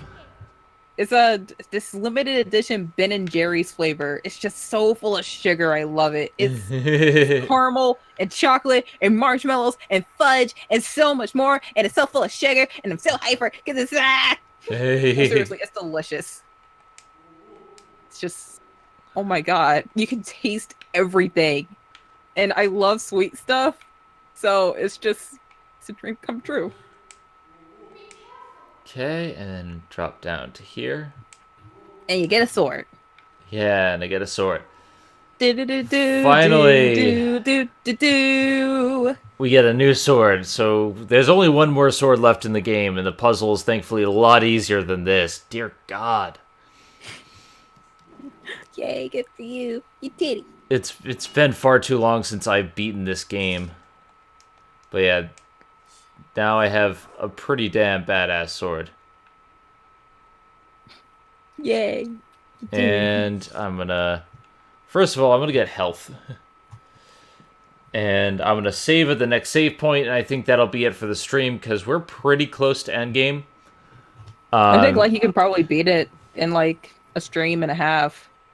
No, I think it'll be probably a stream. Yeah, you've been going through this game so fast. I wouldn't be surprised if you got it done next stream. Yeah, I've only had 2 hang-ups.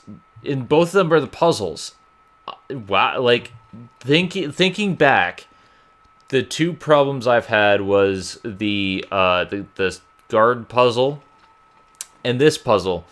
And the only reason I've had problems with this puzzle was because I didn't think to climb the center piece in the room, and the light wasn't reflected just right. And so it's like, it's one of those things where, like, I have the right idea, it's just, it's not doing what I want it to do. Alright, so there's a battle. Oh, we're in the observatory. Jeez, kept coming out there. I'm going to defeat these enemies. I'm going to save the game, and when we come back, we're going to start with the observatory, which is another weird puzzle, but it's not a bad puzzle. Like, you have to align planets, because there's an observatory where they have these giant planets. And you have to align them in like the order of the planet, like actual planet alignment. I'm not entirely sure, but it's like a puzzle of, you have to put the planets in a specific order, but you have to do it, you have to use the platforms to cross the planets, and then align them in a certain way. Oh, hey, you fell off the edge, okay.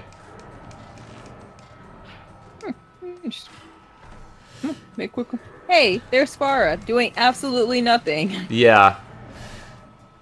Again, though, the stupid thing about this game is, looking back and looking at how the puzzles are set up, game logic, yeah, I can understand they want to make a puzzle.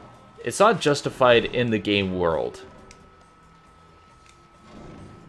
Yeah, it's like getting harder and harder to kind of suppress your disbelief with game logic, because you just expect everything to make sense. Yeah. And then it doesn't, and you're just like, why? Like, I can suspend my disbelief for a lot, and honestly, when I first played this game, I didn't even think about some of this stuff.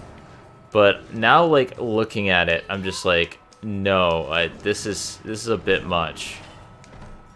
Yeah, you're just like, huh, I wonder how much that architect got paid, or, huh, I wonder what's the price for collateral damage, or, huh, I wonder why this library is so unsafe. But it's just, you can't help it. You expect for stuff to make sense. Why are there ladders to nowhere? Like, why do you have these switches? Like, it feels like it wants to be Tomb Raider, and that's why they did it, just so they could have, like, puzzles like Tomb Raider.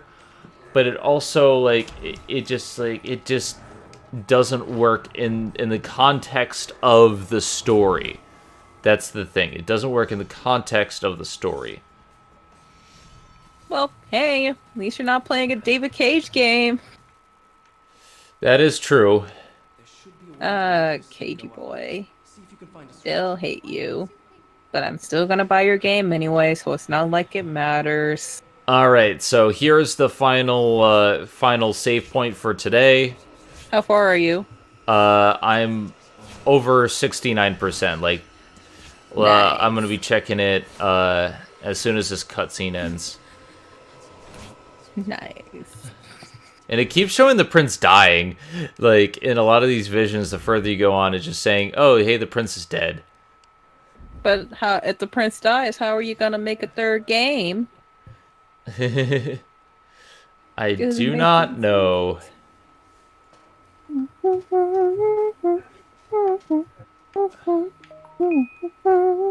Shut up, phone. You're supposed to be silent.